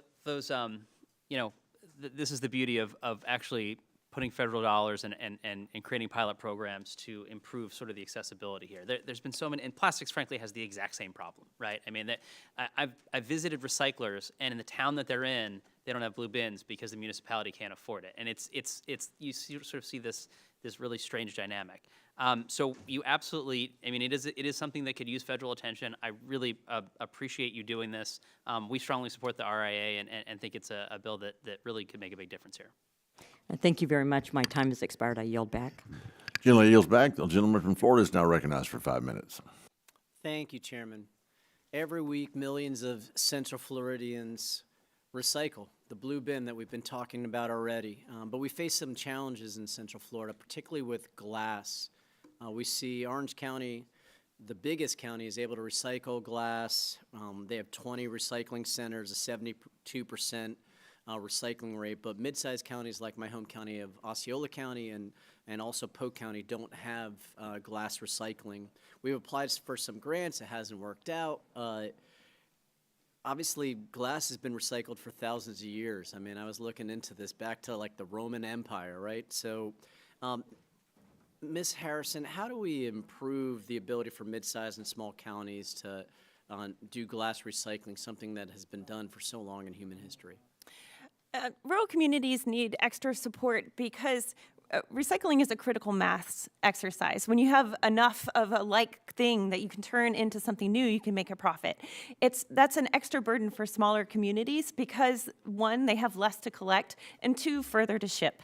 So the Stewart Act is exactly this type of legislation that would help solve this sort of problem.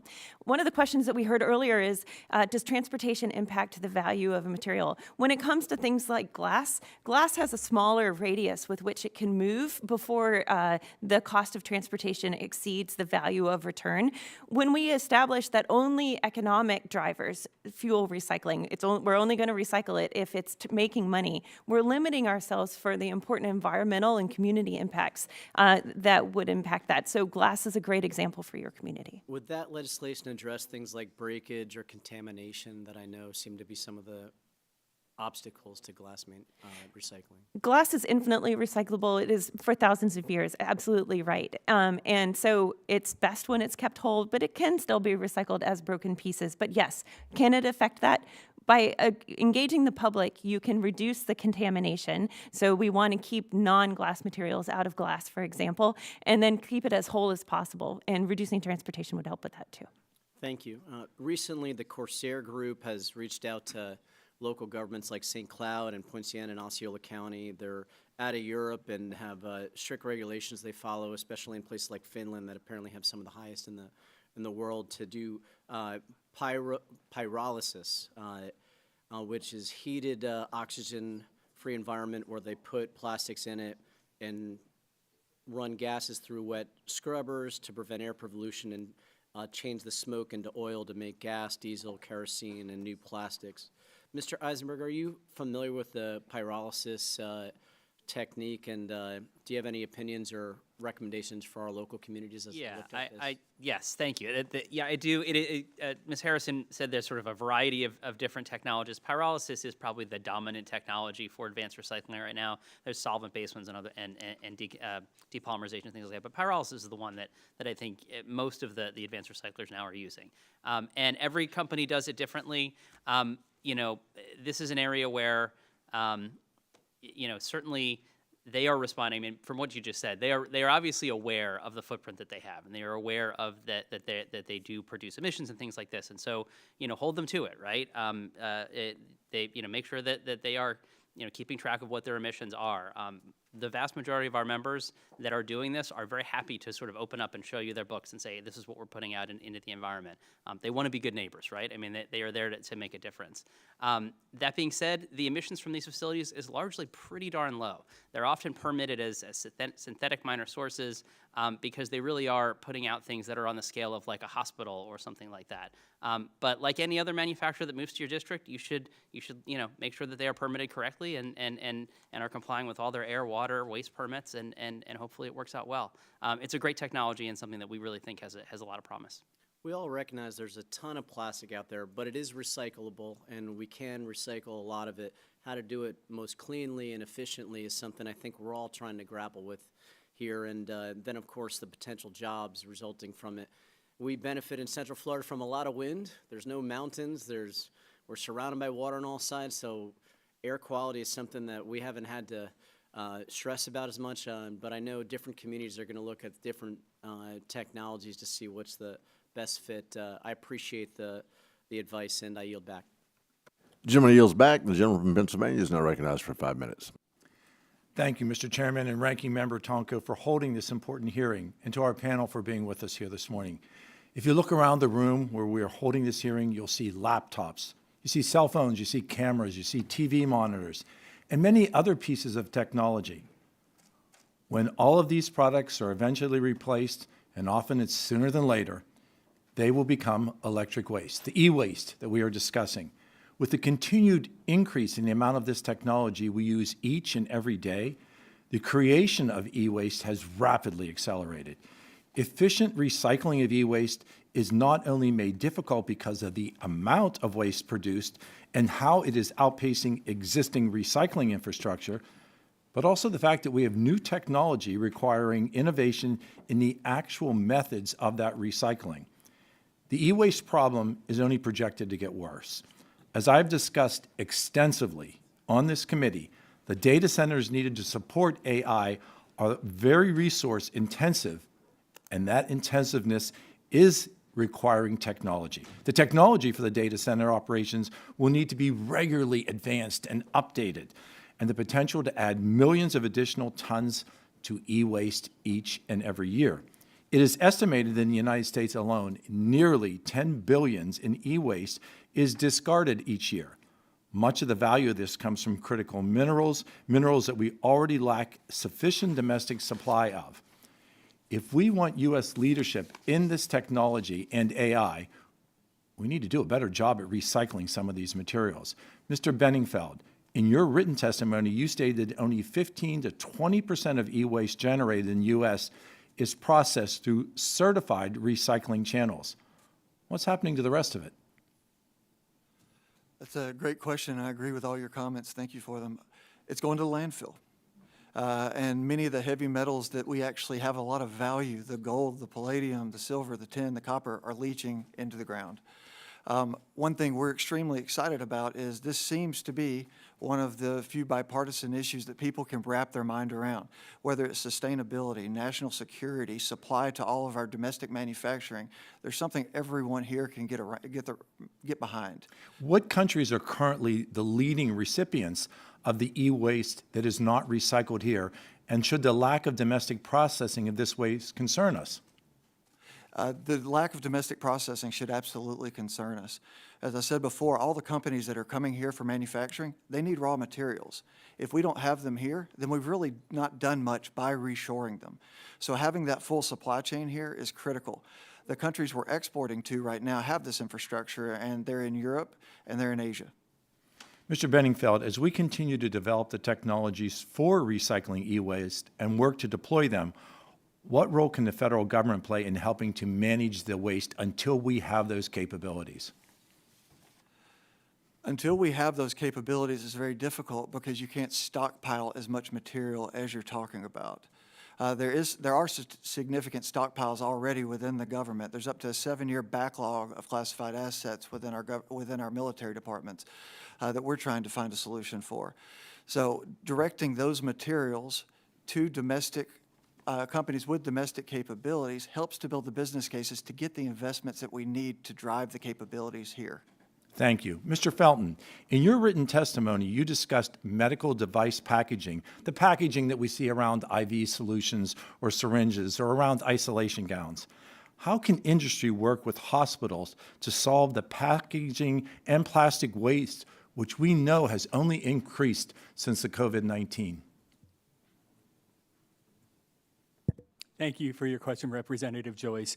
And I would say there's a couple ways to sort of tackle that problem. It could be considered business-to-business recycling, right? So in instances in hospitals and other commercial settings, there may be systems already established to recover those materials and put them back into other products, have them be recycled. It's significant impact from the flexible packaging industry. Pharmaceutical and medical is about 16-17% of the flexible packaging industry. industry in the U.S.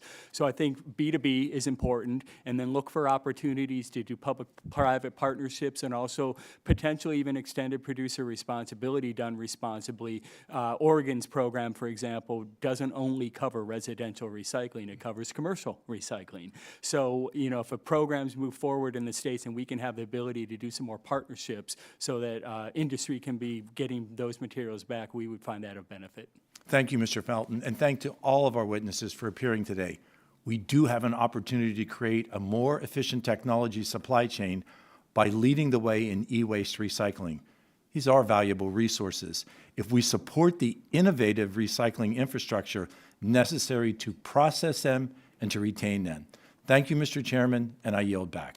Gentleman yields back. The gentleman from Ohio is recognized for 5 minutes. Thank you, Mr. Chairman, and thank you all for being here today. I wanted to do a couple things. One is just underscore, which has been done, but the economic impact, in the overall impact of recycling in the United States. The EPA's Recycling Economic Information Report found that recycling contributes to 681,000 jobs, $38 million in wages, and about $5.5 billion in tax revenue. Ms. Harrison, can you talk a little bit about the recycling industry's impact on manufacturing and economic security? Yes, I expect that there'll be a number of staffers from the Recycling Partnership watching this today, and then a lot of them are from Ohio, so you've got big fans. Right. And they want to hear the questions that you're asking right now, because recycling has long been felt, we teach it in schools, but it's like a feel-good thing of do your part, recycling. It's really about domestic supply chain. It has always been about creating fuel for U.S. manufacturing. Yeah. And so talk a little bit about the importance of the data and all of this, the improving data availability for strengthening this system. Yeah, recycling has long been woefully underdated. I think that's a real word. And that ambiguity has led to wishful thinking, has led to greenwashing, but has also led to a missed opportunity to do the work that matters most. The Recycling Partnership for 11 years has worked to document what is produced in the household. We actually do studies where we participate with communities to study what's in community trash cans and recycling, so we can really measure what's there. Then we can map how it's getting to market. By having that data, we see where the gaps are, so we can have a detailed application of what works in Ohio versus, say, Tennessee. And we're able to create a prescription for how we meet the community with what they need most and serve the businesses in those locales. And this is a bipartisan issue, both recycling, but also the data as we try to collectively get better. The two bills, the Recycling and Composting Accountability Act and Recycling Infrastructure and Accessibility Act of 2025, would help to bolster recycling data and measurement as well as accessibility. These two bills were in the final spending package. And so this is, it's important, I think, as we approach the next spending bill to appreciate all of the things that got pulled out. These two bills were pulled out. Can you talk a little bit about the impact these two bills would have? Yes, this committee has the opportunity to mark them up and put them together in the Stewart Act. And that would serve primarily rural, but all communities with solutions. It would drive forward opportunities for small manufacturing and large, and there's an opportunity to do that right now. So the Stewart Act is an immediate step this group can take, and then the Circle Act that's being introduced today is the next one. Yeah, Stewart, Circle, and potentially as part of a final, end of year spending package. But I hope this committee pursues that bipartisan work, getting it on the floor, getting in something that's moving, Stewart or otherwise, and making sure this gets done finally, since we didn't get it done last year. Thank you all. Thank you. Gentleman yields. Chair now recognizes the gentlelady from Tennessee, Ms. Harshbarger, for her questions. Well, if I microphone on, can you hear me okay? Yes. Good. Thank you, Mr. Chairman, for allowing me to wave on, and thank you to the witnesses for being here today. You know, we use plastic in everything. I mean, we store our food that way. We use it in medicine. You can't walk into my pharmacy and not see syringes or anything like that. I mean, we use a lot of plastic. But when we're talking about the future of plastics, we need to work towards making a more circular economy. And my district is home to Eastman Chemical Company. And it's the largest dedicated advanced recycling facility in the world. And in Kingsport, Eastman's been taking plastics that normally would go into the landfill and then instead use the materials through material recycling process. And they can convert and create new plastic materials that have the same quality and integrity as plastics that were made directly from petrochemicals. And to Mr. Bedingfield's point, it keeps those plastics out of a landfill from leaching out microplastics. There's a lot of health concerns when it comes to that.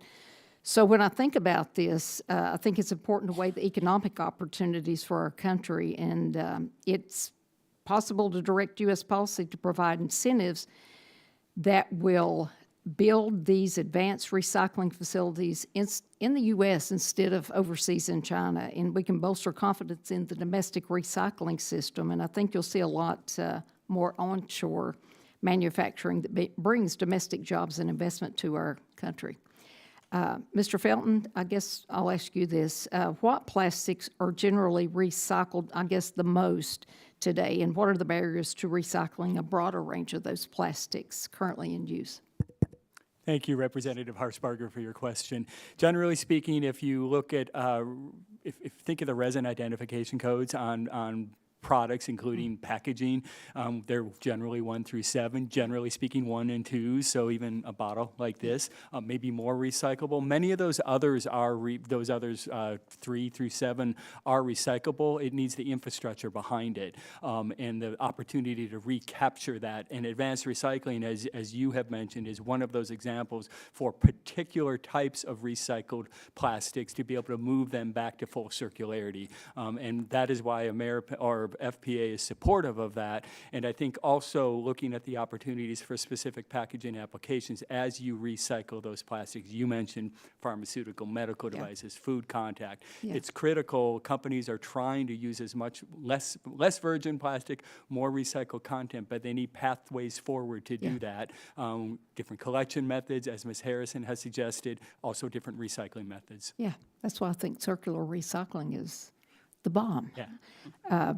Well, how does advanced recycling improve the recycling system in the U.S., I guess, and what are the steps that need to be taken to make those technologies complementary to the existing technologies that are deployed? Yeah, thank you for that question. I would say one of the things to be thinking about is collection.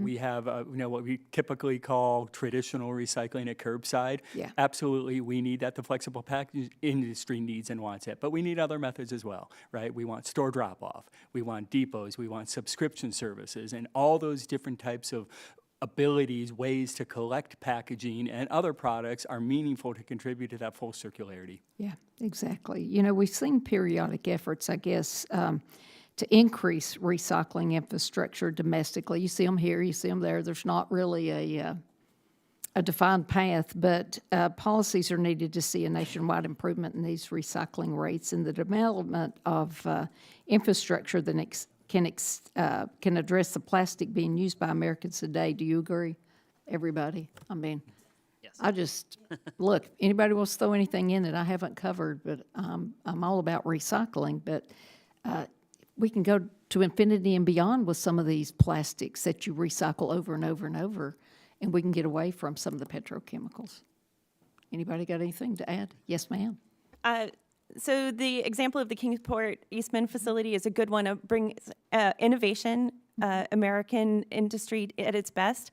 What it needs most, though, is protection to make sure that companies are using that high-quality recycled content that you talked about and ensuring that it's not getting displaced by cheap imports that could disrupt the momentum that you're talking about. So that's an area that we'd love to see your help leaning in.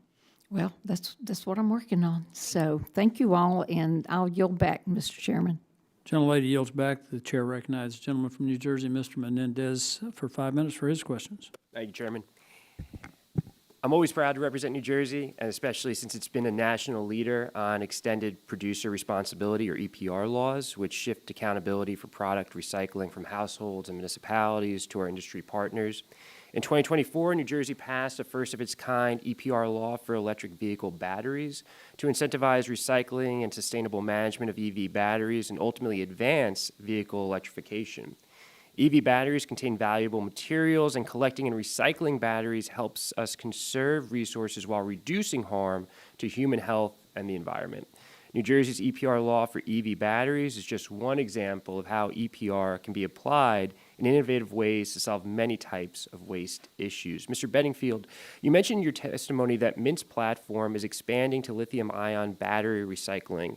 How can recovering and recycling critical materials from EV batteries help promote a circular supply chain for American manufacturers? Thank you very much for that question. So first of all, there's a difference. We do recycle a lot of materials, and it's processing and getting things down to commodity level. But then many of those processes, and the material that comes out of lithium-ion batteries is called black mass. We don't have the processes here in many instances to recover it back to the cobalt, lithium, nickel that comes out of that to be able to be reused. That's what's being exported.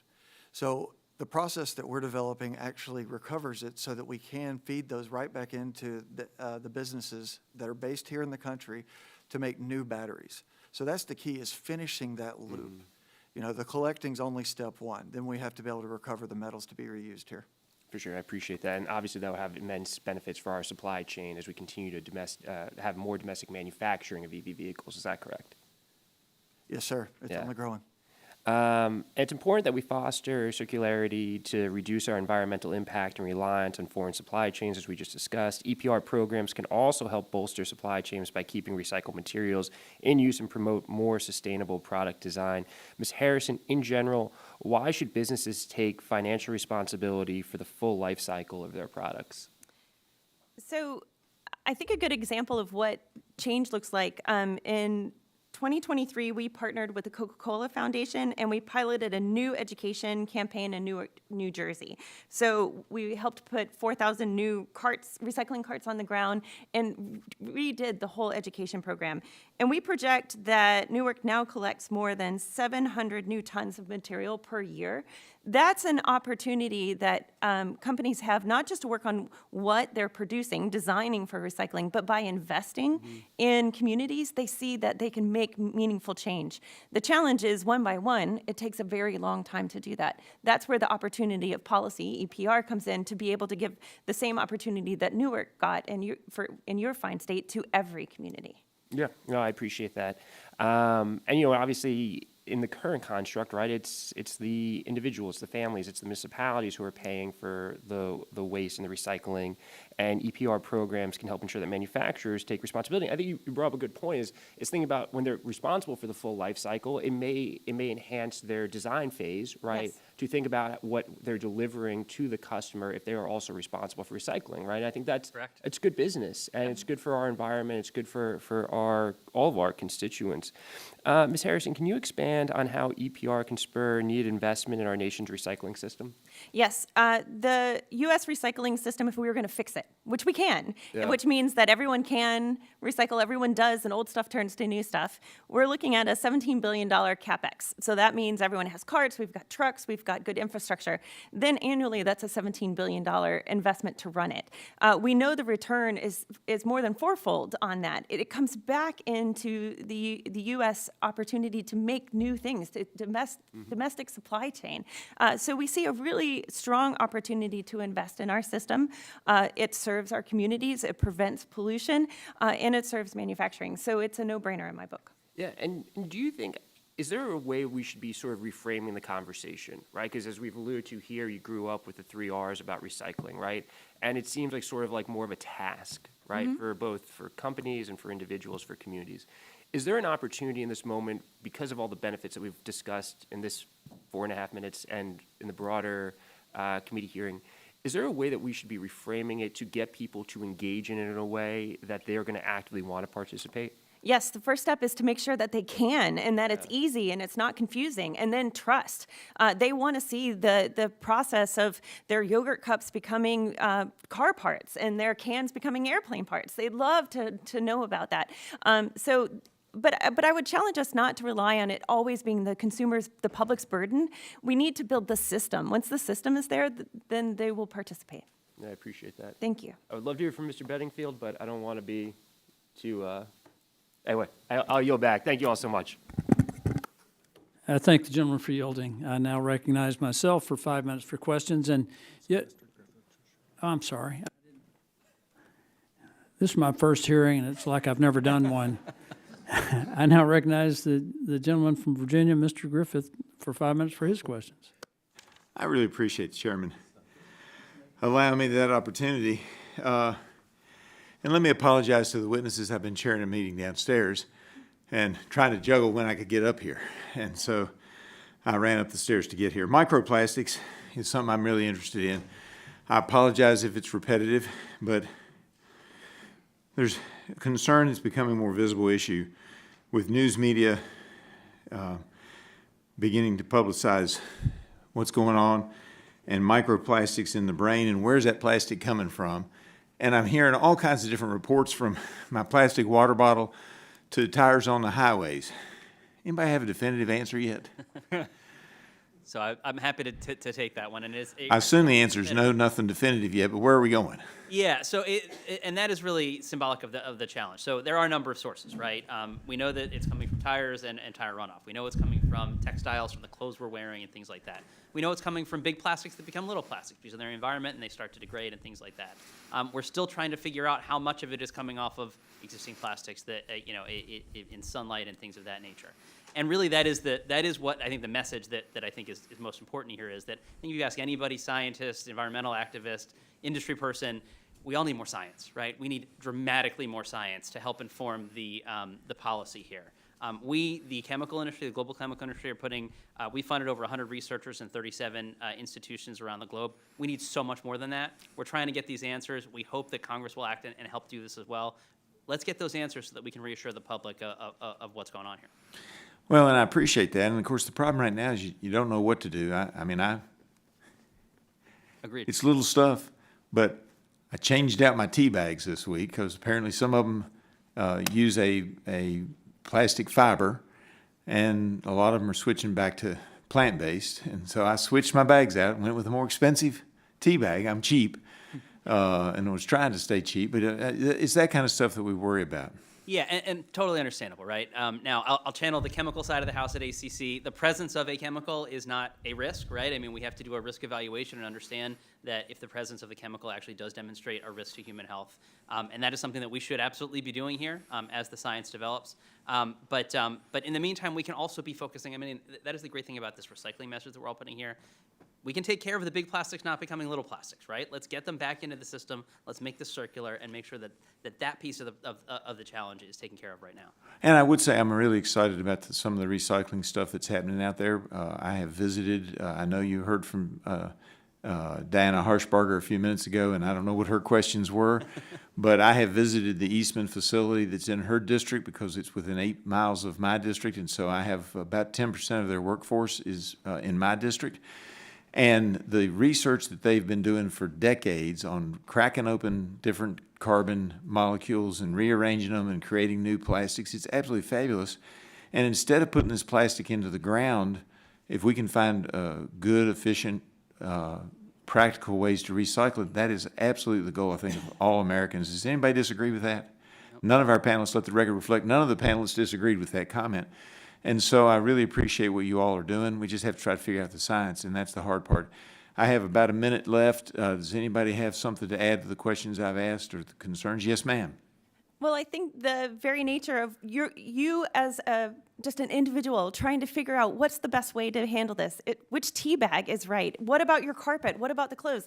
That is exactly why we need this committee and why we need leadership from Congress, because the public can't answer all that. Busy moms can't answer all that. They just need things to be healthy. And so this is where we need policy to set up a good system that drives innovation and U.S. opportunities, but that also keeps the public safe. And so I think the research that we need has to be funded in part from y'all and the leadership so that we can all make those good choices. And I won't disagree with that, because what I want to see is that we make decisions based on science, and too often what we do is we decide something's bad, we get scared, and it's understandable that the public gets scared. I mean, as cheap as I am, I wouldn't have bought new tea bags if I didn't have some concern about, plastics in the brain.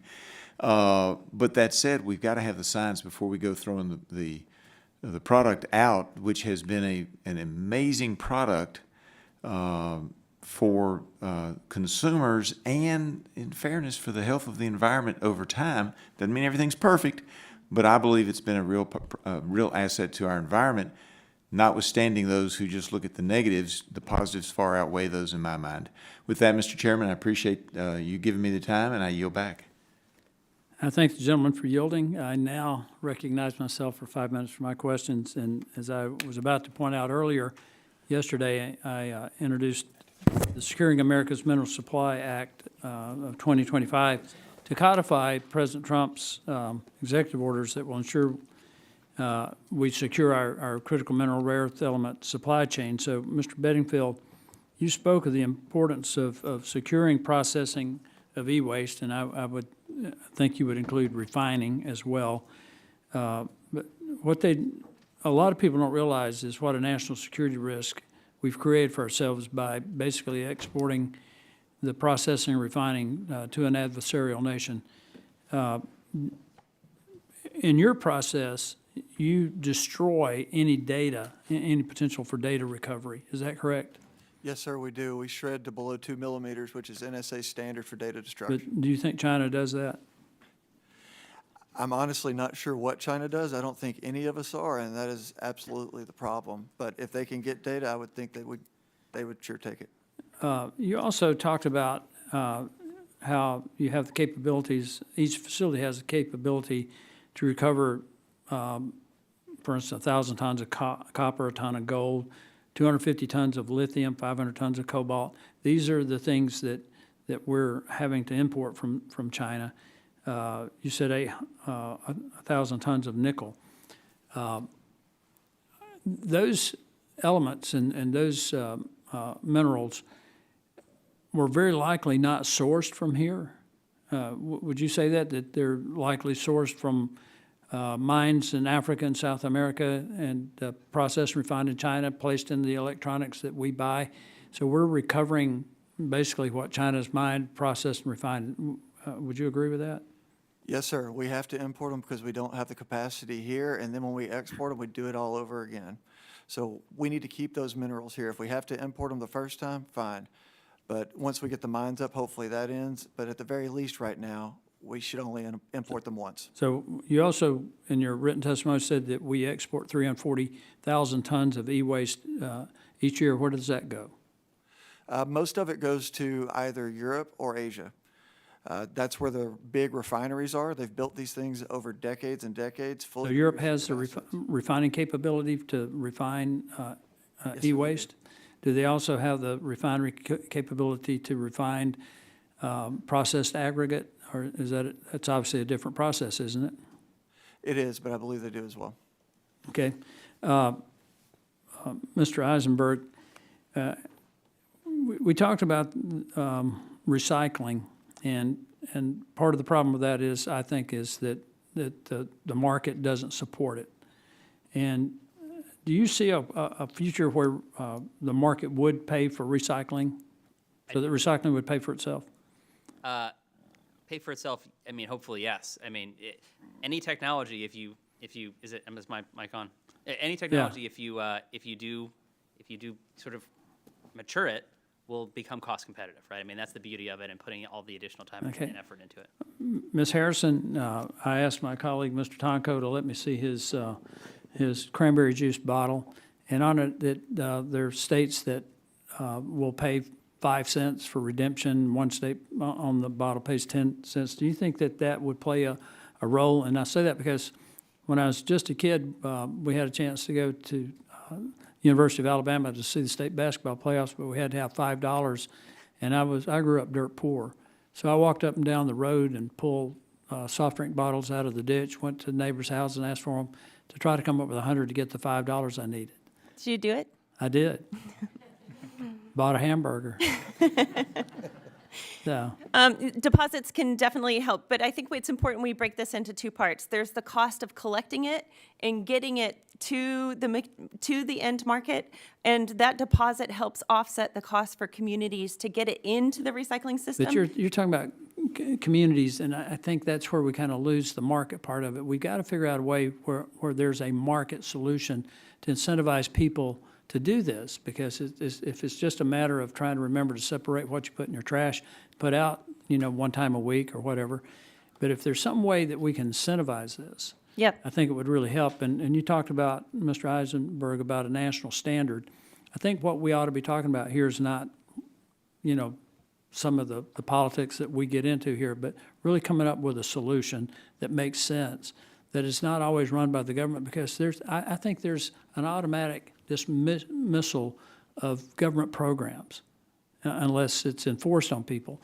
So if we could come up with a way to incentivize this, I think we would make some pretty significant advances in our ability to recycle and solve some of these problems that we have.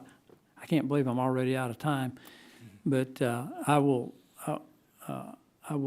yield back and recognize the gentleman from Louisiana, Mr. Carter, for 5 minutes for his questions. Thank you, Mr. Chairman, and thank you to our witnesses for joining us today. I'm a proud supporter of recycling, not just because it's good for the environment sustainability, but it also because it's the circular economy where materials are reused, recycled, and kept in circulation is good for business. The business community gets this. That's why my hometown of New Orleans began partnering with New Orleans and Company, our local tourism bureau, to create Recycle Dat. Dat. Like who dat? The first official recycling effort for Mardi Gras. The largest free party on earth generated more than 2 million pounds of trash annually, which the city had to collect after the parties and parades were over. Now, they've shifted their efforts to working with local recycling businesses to keep those plastic beads, beer cans, and water bottles from clogging our storm drains or ending up in landfills.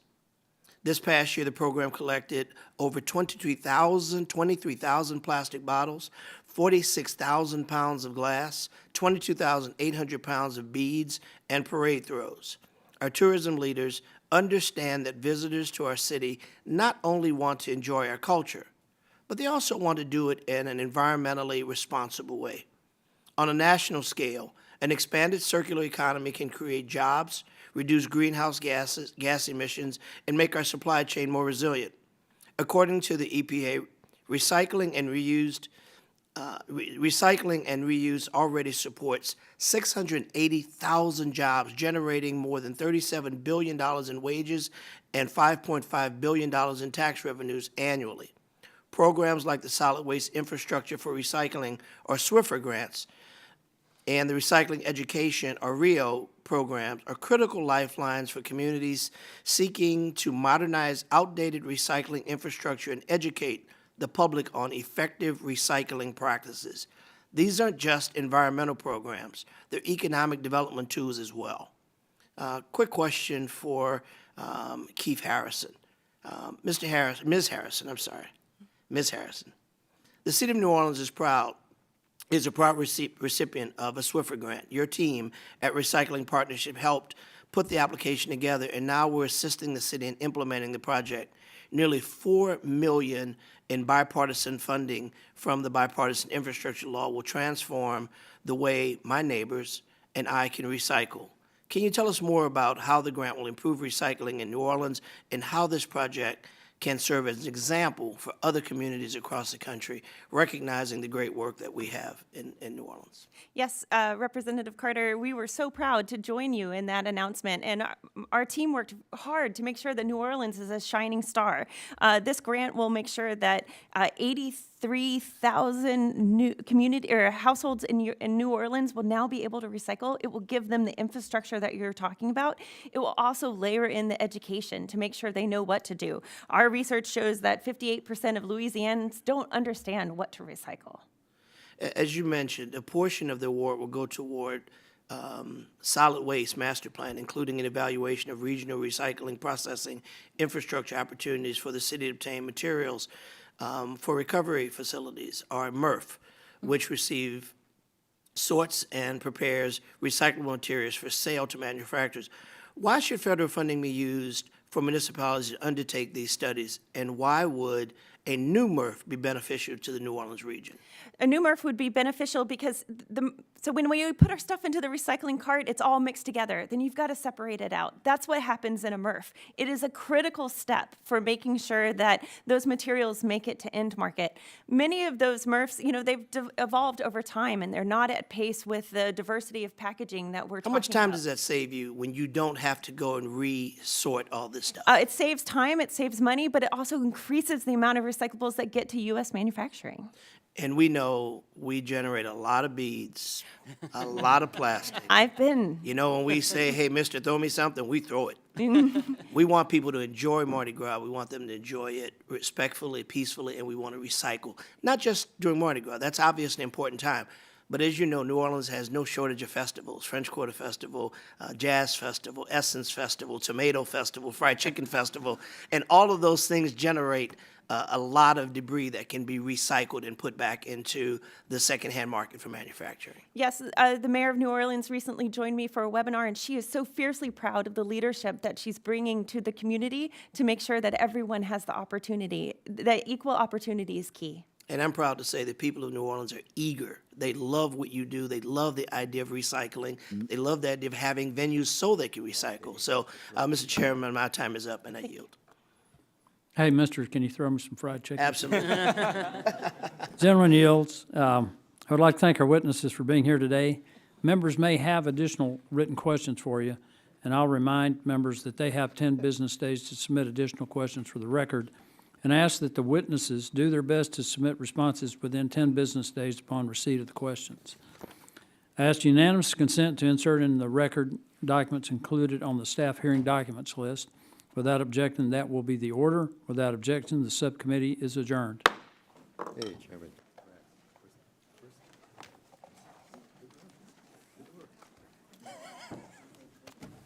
You want me to recycle this thing? Yeah, it'll be great. That was fun. Yeah, it was fun. All the things, right? Absolutely. Okay. I need to run to the bathroom. Yeah, I'm dying. I'll be right back.